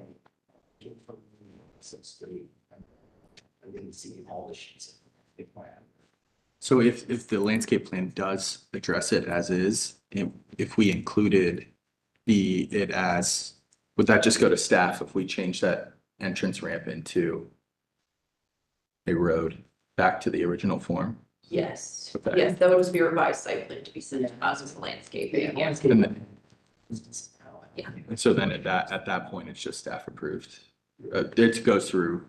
Yeah, just that Staff goes forward. revision, if the landscaping plan does show that the connector has been removed, just to include it into that point, for us to see that, so the revised drawing just to be submitted. Yeah, I would just remove that. I mean, just, I mean, honestly, I think removing that specific portion is probably the best interest of all of us. Just, the landscape plan can end where, before you. Yeah, no, which is totally fine. I just want to make sure that it is, we're gonna have to come back to another meeting to get that approved or. They want you to have landscape plan that works. Okay.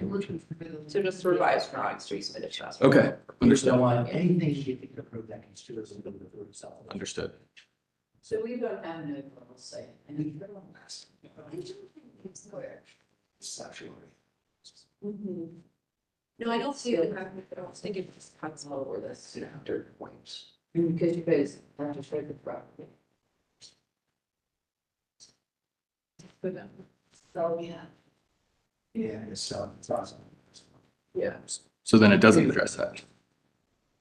Well, the point is that, yeah. Okay, that works. What we're trying to convey is the landscape plan as you presented, up until the portion that is the end of 6 is your approved. Okay. I'm not trying to be tricky or hold that, Yeah. But Commissioner Sudi's just saying that with the approval of landscape plan, that does not approve the removal of that connector. Okay. Or maybe we can make it. Or anything that's. Understood. Yeah. .1, bubbles, the areas of the, I think if I'm reading this right. Down for 17. Thank you, Commissioner. So that kind of bubbles all the areas except that ramp area. So that's what we're approving. Yeah, that's right. Yeah, inside That's dash line. Okay, yeah, that makes sense. Right. So we'll continue that. Okay. Excellent. Okay, good clarification.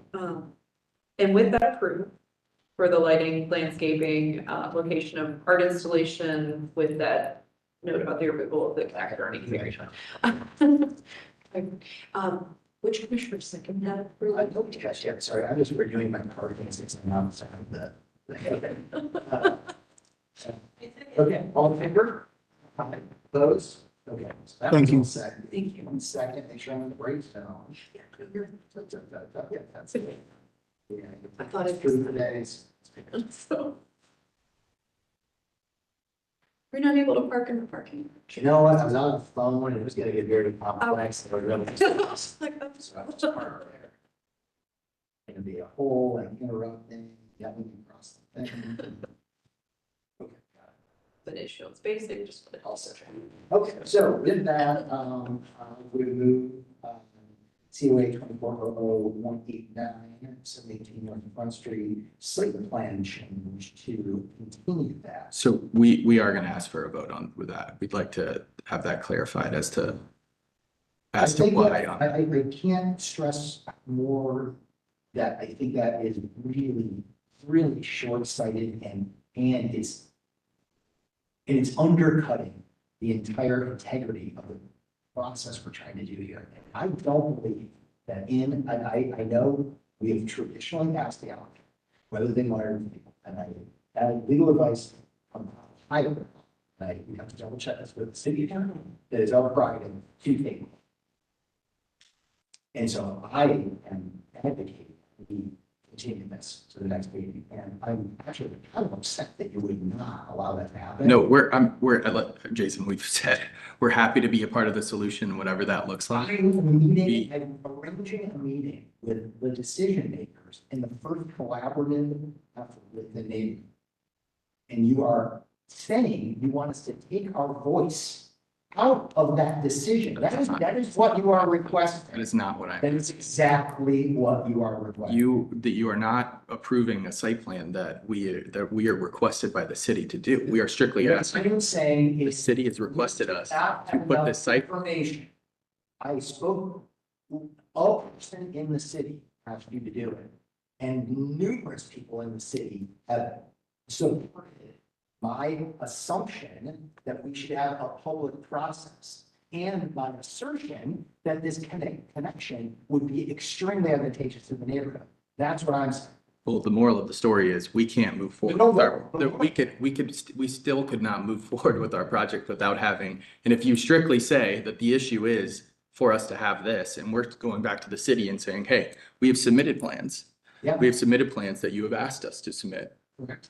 that have this roadway removed in Italian Village In my understanding. through this process. In the discussions that I have had, is that there are a lot of parties to the decisions that have been made, including you.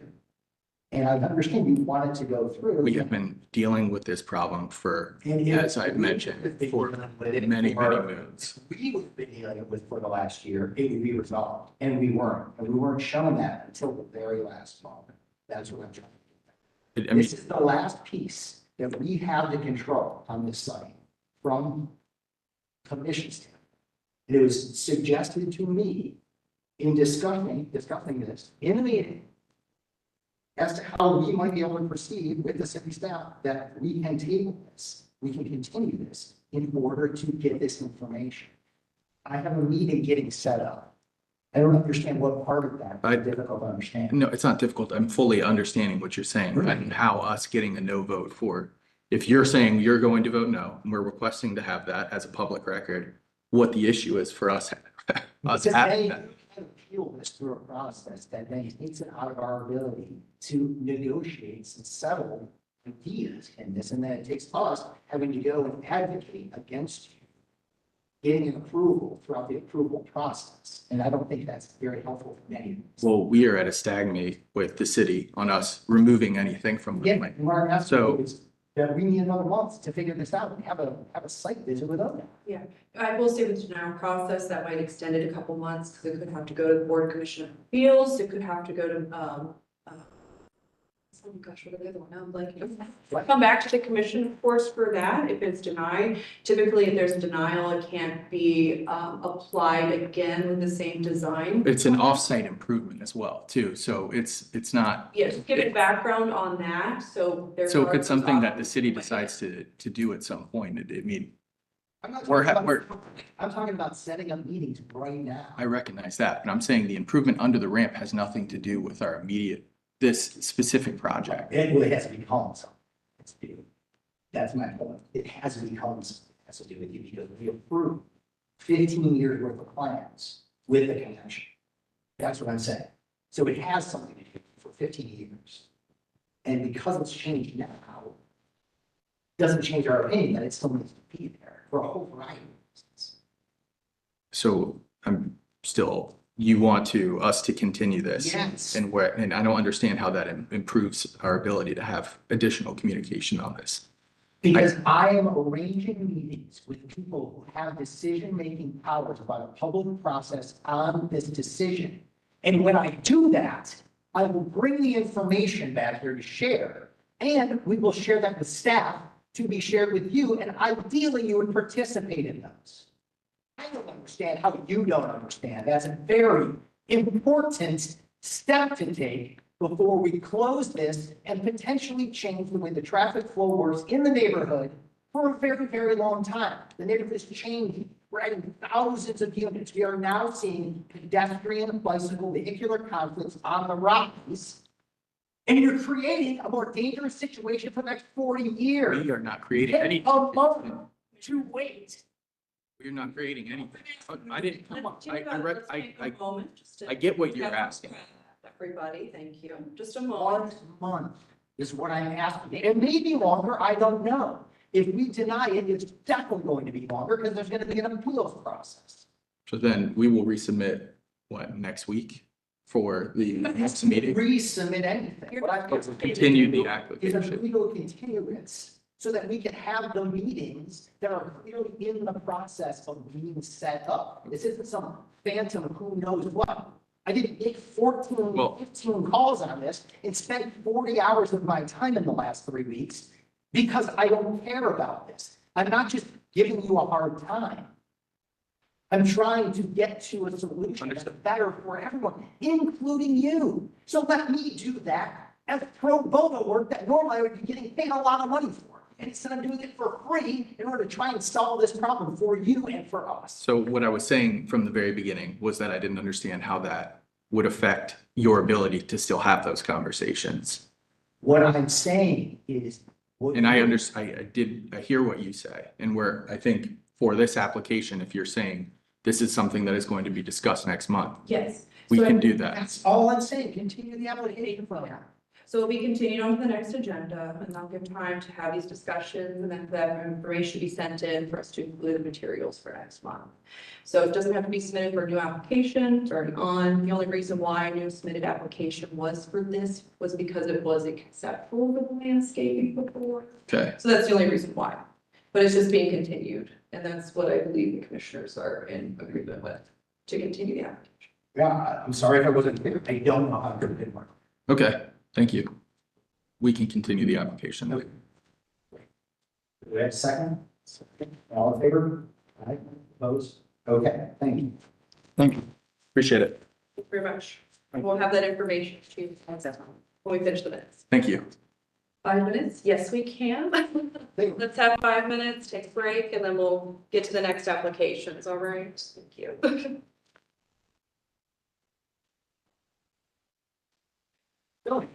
So.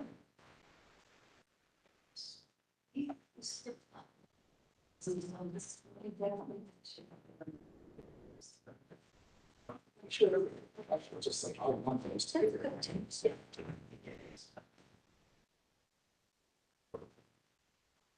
We take.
Thank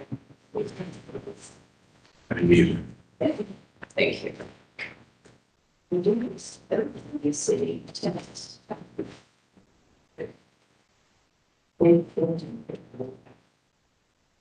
Then they just stop.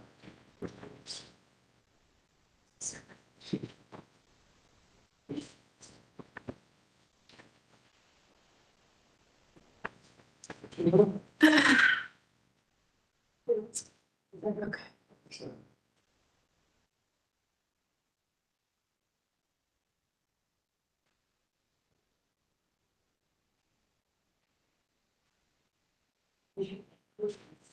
Yeah. Yeah. Insurance carrier. Yeah. The insurance.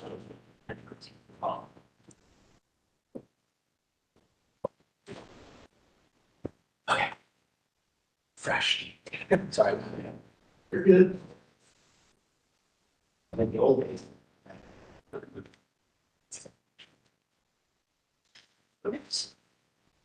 Are we good? Let's do it. Okay. We have two So- more applications to go. So we're good. Yeah, we got, COA 212-19600 North. It's,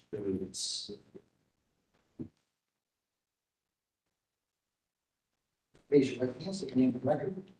Yeah. My name is Oliver Holtzberry. I'm a day-night sign company. And you promise to tell the truth to your best ability, the rest of the, Yes, I do. well, maybe not the rest of you, just while you're here. Yeah. Well, we do. All right.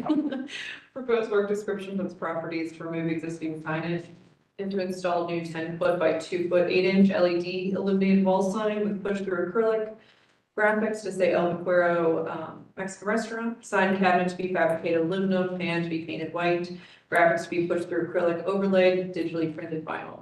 HBO staff could not locate a COA for the current awning or the previous local cantina signage. At the September business meeting, the commissioners made the following statements. They recommended applicant to review the sign standards in the short run design guidelines. They requested additional information on mounting and lighting. They requested applicant submit additional street view images of neighboring business signage and to look at the neighboring signage for reference in their design. They additionally recommended to maybe replace the awning and add the business name on the awning. Awning fabric.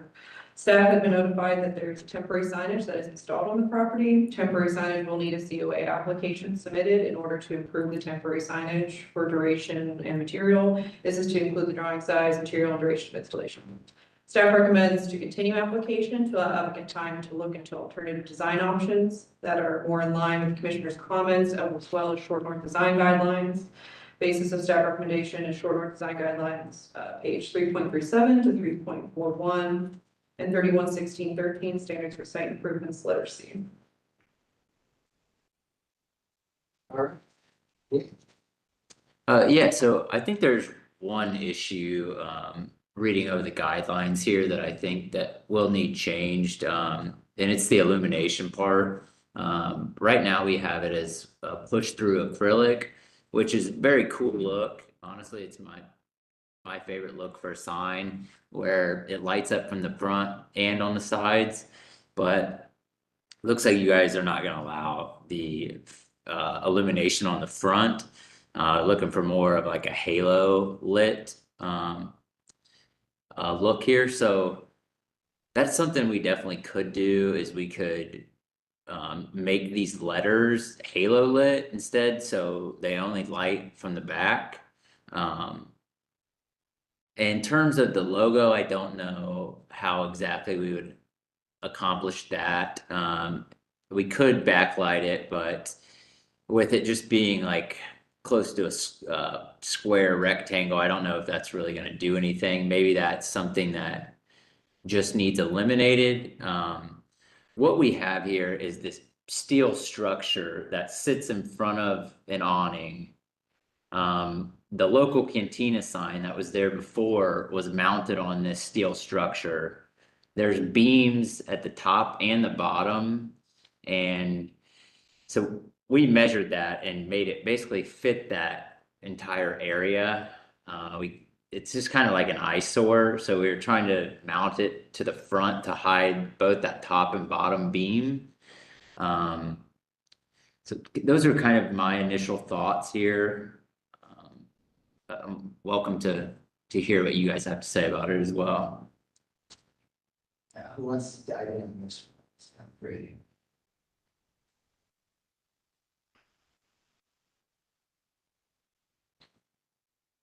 I can say. So if you look at the local print in this, and even if you feel like the structure that they use to support it, that wasn't so nice, there is the sense that that sign does not overpower the whole entrance, the awning, the arch that's above. I know that's their logo, but it's a circle like that. But it has a sense of being contextual and blending into the existing context of the architecture. And so if we zoom out of this one a little bit, this would, I don't know that we've ever had a sign that overpowers an entrance so much and brings in both the logo and the name of the business to a point that is just way beyond what we typically approve for PAC.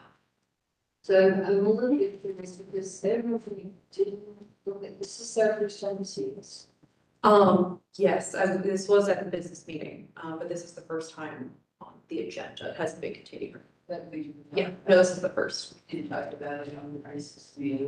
Well, we did, yeah, there was the previous comment. With them happening.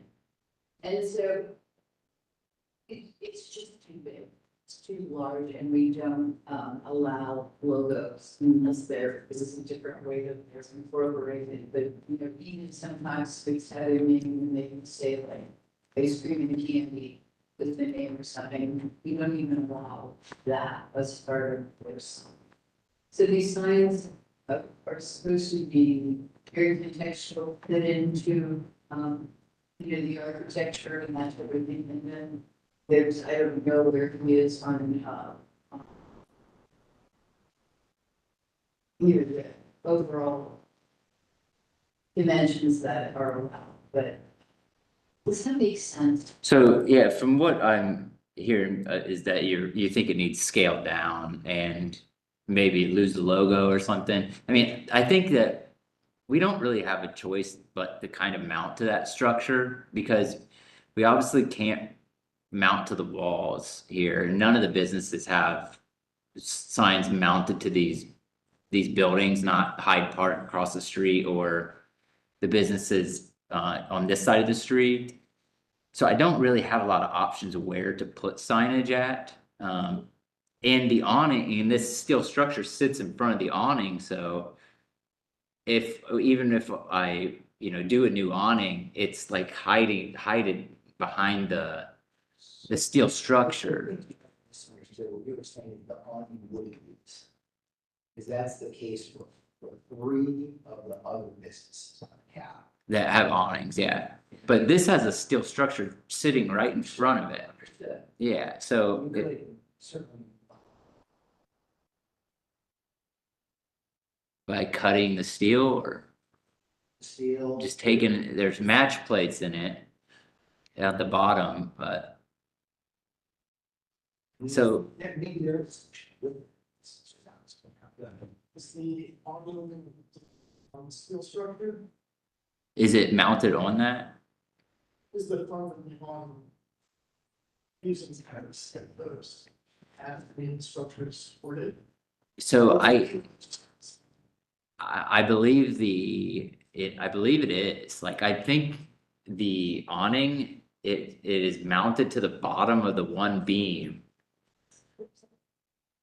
But the beam sits out in front of it, so I don't know, it almost like it's fastened, the awning is fastened to the steel and the steel sits in front of it. Is it full time position? So this, the farm will fully serve somebody to find the architecture. And the Washington here is much better job. Just with color. So I think that's what I'm I'm just not thinking. steel structure like that to push from students' points. Using as the signage is fine.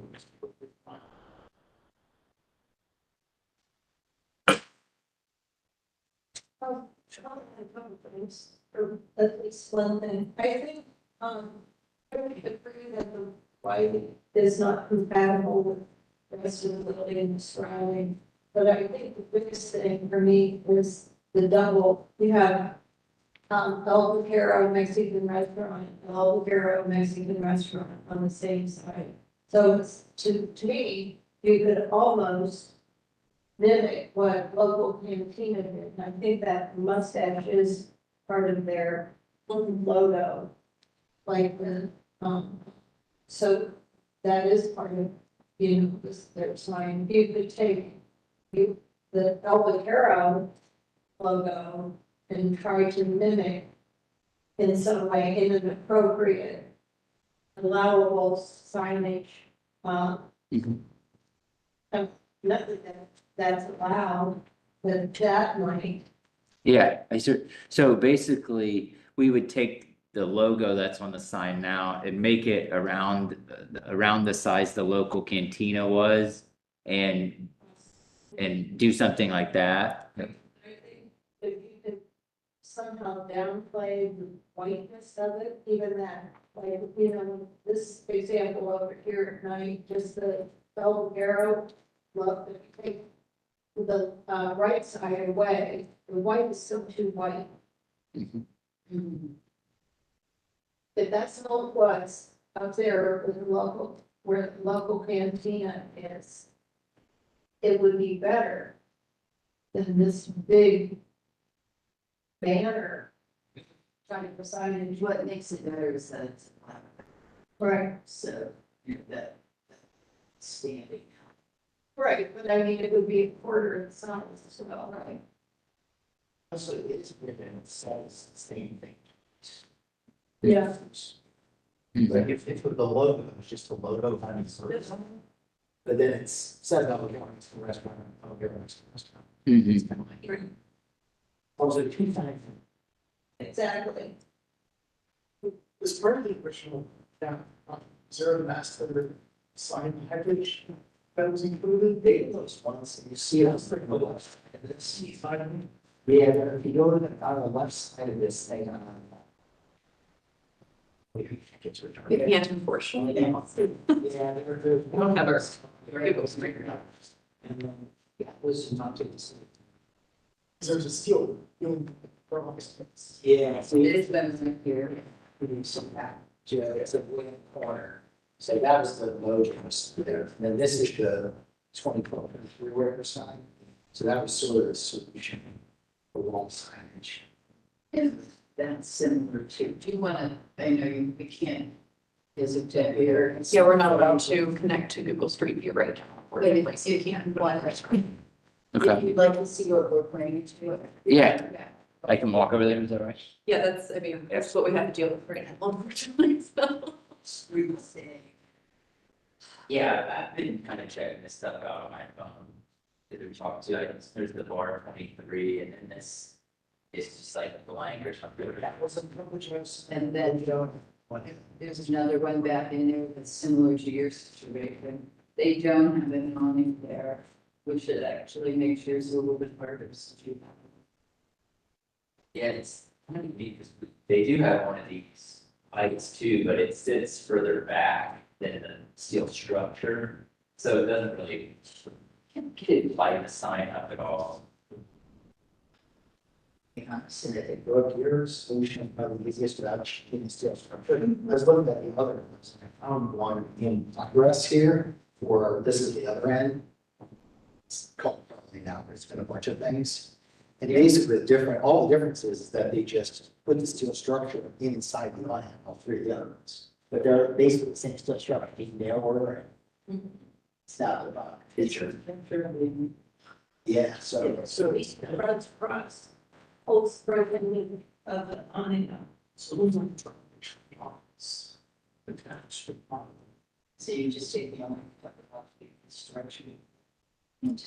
Which I don't understand why it has that top. being there, I don't know if at one point it's something else. Yeah, maybe for previous signage Yeah. that we did not approve. Yeah.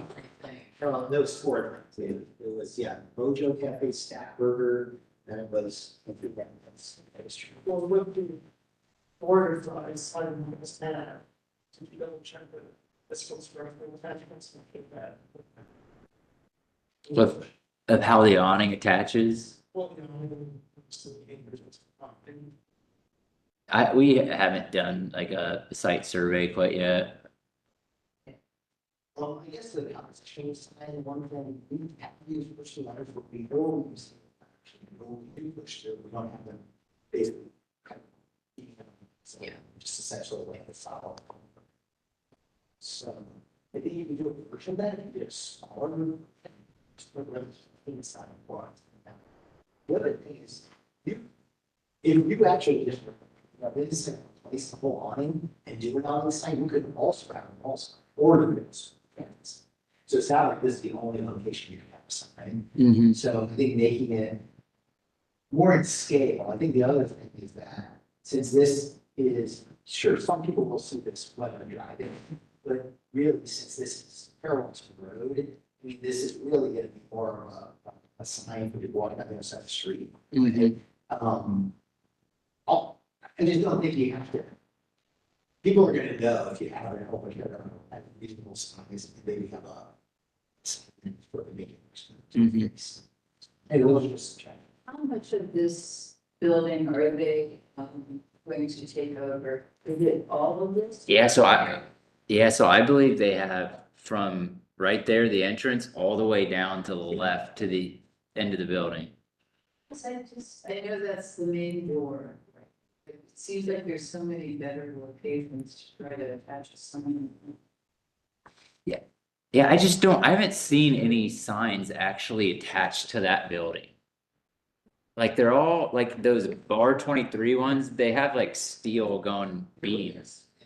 They're right here on this. Yeah. This one. That's what I'm talking about. Stage top. See that? The In here. That seems to be a kind of key. yeah, that's an inner steel that runs across there that's This bit over here.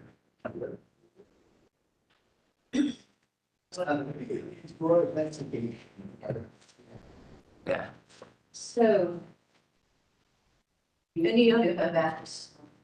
Yeah, I think I'll talk with my designers and client and see what we can come up with. I did like Brooke's idea, kind of you know, making something smaller, not overpowering. If we did go the route of keeping that steel structure, maybe we will propose something with just replacing an awning and maybe doing some type of projecting sign as well, but.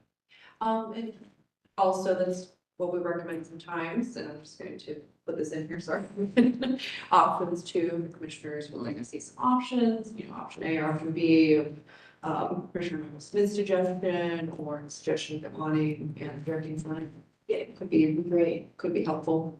Yeah, I could certainly do that, and I think it would probably help us as well to come to a conclusion, so, We're more excited.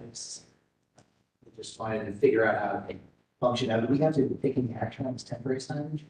No, nothing has been submitted yet, so that could be something that could be staff approved. We just need that to be submitted of, you know, the size, how long it's gonna be there. Typically, that's like 3 months. the banner you're saying? Yeah. Okay, yeah, I don't really know if they've just done that, I think they were gonna open soon, so. Yeah.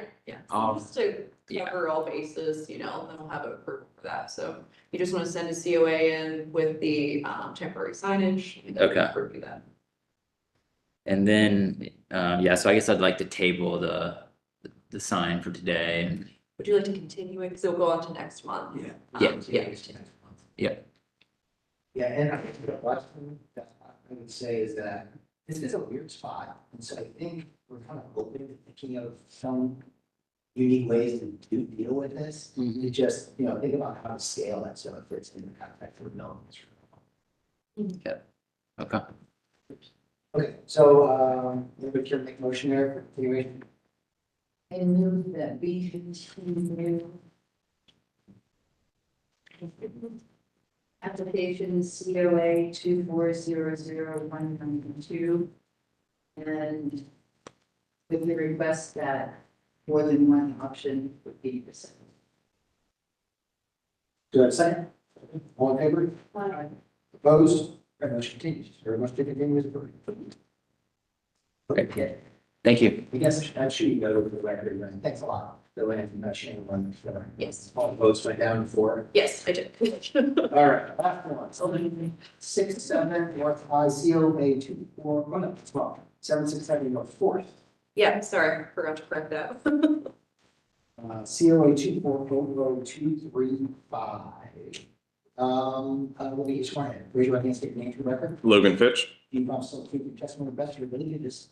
I do. Okay, that's. So this is to install 3 egress light fixtures on northwest and east elevation, and install 6 cameras on northwest and east elevation as well. Application is a response to a code violation for installing cameras and additional egress lighting prior to approval. Property was previously approved in December 2023 to install exterior wall pack LED cutoff optics, dark bronze, that were originally approved in 2018. Applicant returned to the commission for approval in May 2024. Since unapproved floodlights, wall packs were installed. They received approval when submitting more appropriate lighting fixtures. At the September business meeting, commissioners made the following statements. They asked if the white cameras come in black. They asked applicant to clarify how they are installed on the building, and additional egress lighting will need to be discussed further. As a future note for future applications, cameras are considered an exterior alteration since they will be added to the exterior of the building. They will need to obtain a certificate of appropriateness in order for HPO staff to review product, location, and installation methods for those. Staff recommendation is to approve application as amended with the following conditions. Removal of additional egress lighting since they appear to be close to the approved sconce lighting. To reduce the number of cameras and to install black cameras instead of the white in order for them to blend better with the exterior. And removal or relocation of the camera installed on the brick arch above the window on the north elevation, just so it's not interrupting that architectural feature on that elevation. Basis of staff rec is Italian Village lighting, page 19. That's what we have for that. All right, Lawrence. So the emergency egress lighting, that is a part of a code requirement. So those are powered to a battery backup. In the case of a full power outage, they have to be there to illuminate egress for our tenants. Those probably, I don't know how those got missed in 2018. It is I guess it doesn't really matter, standard design. I don't know, maybe if it's a color differentiation. We could get them in black to tie into the building, but those are, we would be out of compliance with building code. That's my understanding with the egress lighting. Concerning the cameras, I'm actually kind of glad this came about. I didn't realize those were really white until I took the photos when the other ones were black. So yes, they do. And our access control team is already going to replace them. Contractually, they were all supposed to be black.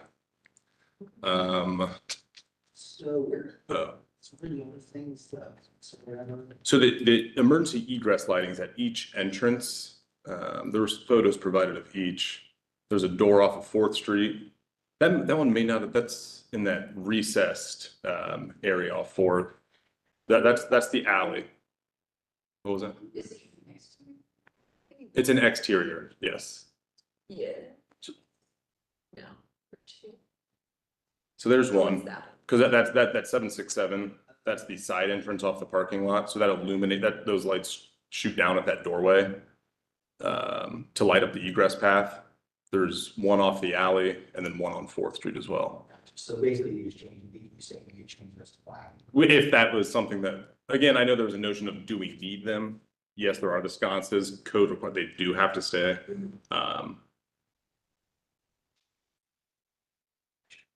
I'd rather not replace them to black. I don't know if that's bothersome. But yeah, I'd like to hear opinions. And then I guess to address the one notion on that camera, on the cameras will be black, yes. On that portion there, that is that column carries, that brick column carries inside as well. So it was going to be very cumbersome to mount that on that corner. Could it even move up a little bit above the arch though? I would have to, possibly, I mean, yeah, so just truly a course of brick. Right, is that? Yeah. Are they down and? The emergency egress, if you zoom in, those are truly just shining, and those will only kick on in a power. The black on this elevation, it was recommended by the commission that those only go downlit. That was a part of the code enforcement. All others on the building are up, down. So those are just down. It was just approved to be up and down on the front elevation. Correct. It seems.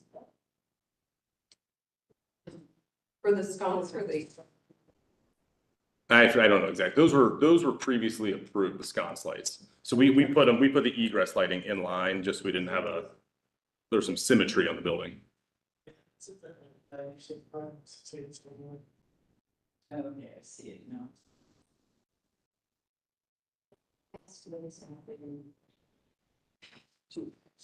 Yes. So the cameras, which we have to separate change black, so we think about that. And then these silver lights, which we basically saw when they were going to see. Whether they were okay with remaining as they are, or whether we were requesting to take them light fixture.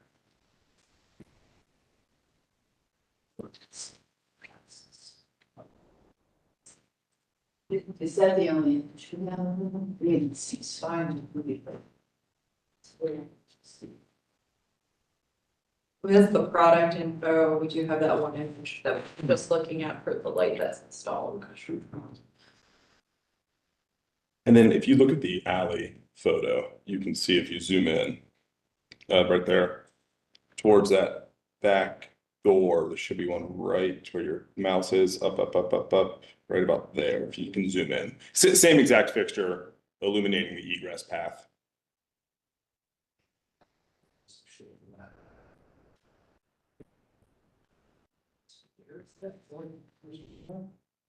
So the 4th Street, it's in the vestibule on the left. So you have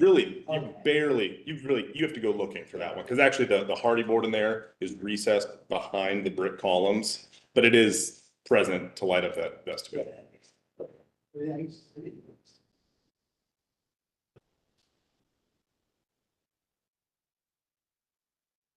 Thoughts? So you are replacing the cameras? Cameras gonna be black, yes, yep, to match the 4th Street and parking lot, the other 3.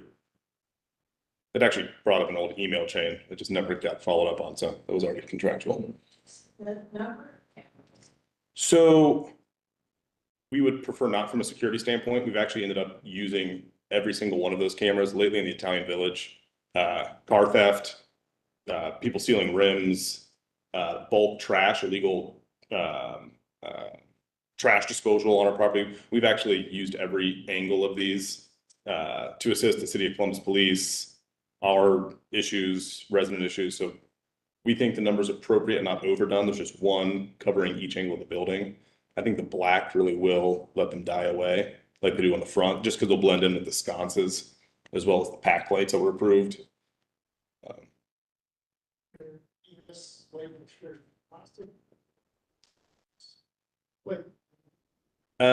They are plastic, if I recall. I have to check the specs, but I think they are plastic. And I think, yeah.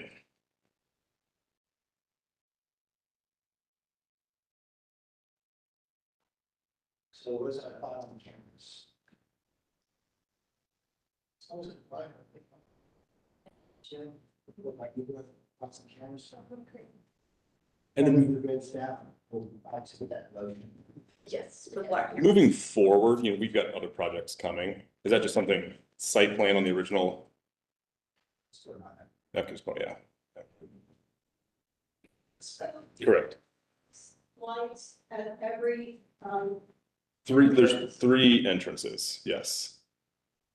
So one is underneath in the vestibule, that's the one that's how we see. Yeah. So the most obvious one is on the parking lots. Because there's no actual the door is flush with, The most obvious one, then there's one in the alley, which you can see, it's just a little trigger. yep. So in the event that there's a power outage, fire alarm, those lights will kick on a battery pack to be able to illuminate the exit. Along with like the exit signs inside. sometimes where, at least on the interior of buildings, you can get a battery pack on the, like, this, I'll bet if the electricity goes out in this room, one or more of these lights is gonna stay. Yes, we have that inside as well, but you have to illuminate the exterior as well for safety. Right, but maybe when we do this again, or in future projects, you can find an exterior light that has a pretty function, so you don't have to have those. Mm, That. I hear you. The exterior. Gotcha. You know, your decorative picture. Right. Stays on. Okay, that's something to explore in the future projects. So are we okay with the ones that are shown? Do we want to replace these pictures with something else? Almost there. So it looked like it's a house fixture. I was wondering if we just compromise with Or replace them. Black, yeah, just black to be consistent with the building. Just take it out to, as long as they Black. end up being black. Black, yep. White would be just easier to replace. It probably, yeah. So we could do black. Okay, black cameras, black egress. Right. Perfect. Sounds good. Anybody make a motion? I move that, we approve. I didn't again. Applicant COA 2400235. And with the stipulation that the cameras remain but are black covers. That the 3 egress lights are changed from silver to black covers. I think that's it. Yeah, that's all. Do I have a second? That's it. All in favor? Aye. Opposed? All right, Thank thanks. you. That should be the last exterior issue in the building. This is a reminder to stay in good favor of your neighbors. Yeah, But no, I think we're good. I think we are. Yeah, I'll thank you guys. Perfect. You do good for the crime situation. It's crazy. Saying like, "Come over there." We saw in the news, our Luso project had I think 30 cars. It's kids. Yeah, yeah, it's bad. It was Wonder Bread and it's everywhere. Yeah, not ideal. Hi guys, have a great night. Thank you. Yes. Okay, anything else? I think we're good. Actually, I lied. Nola reminded me that number 4 did not come, so we just have to continue that one. I'm sorry. Where is it? It's, I move that we continue COA 40083. Thank you, We Nola. have second. All in favor? Aye. Opposed? Okay, it is continued. Awesome. That's it. Sorry, motion to adjourn. I move that. Second and second.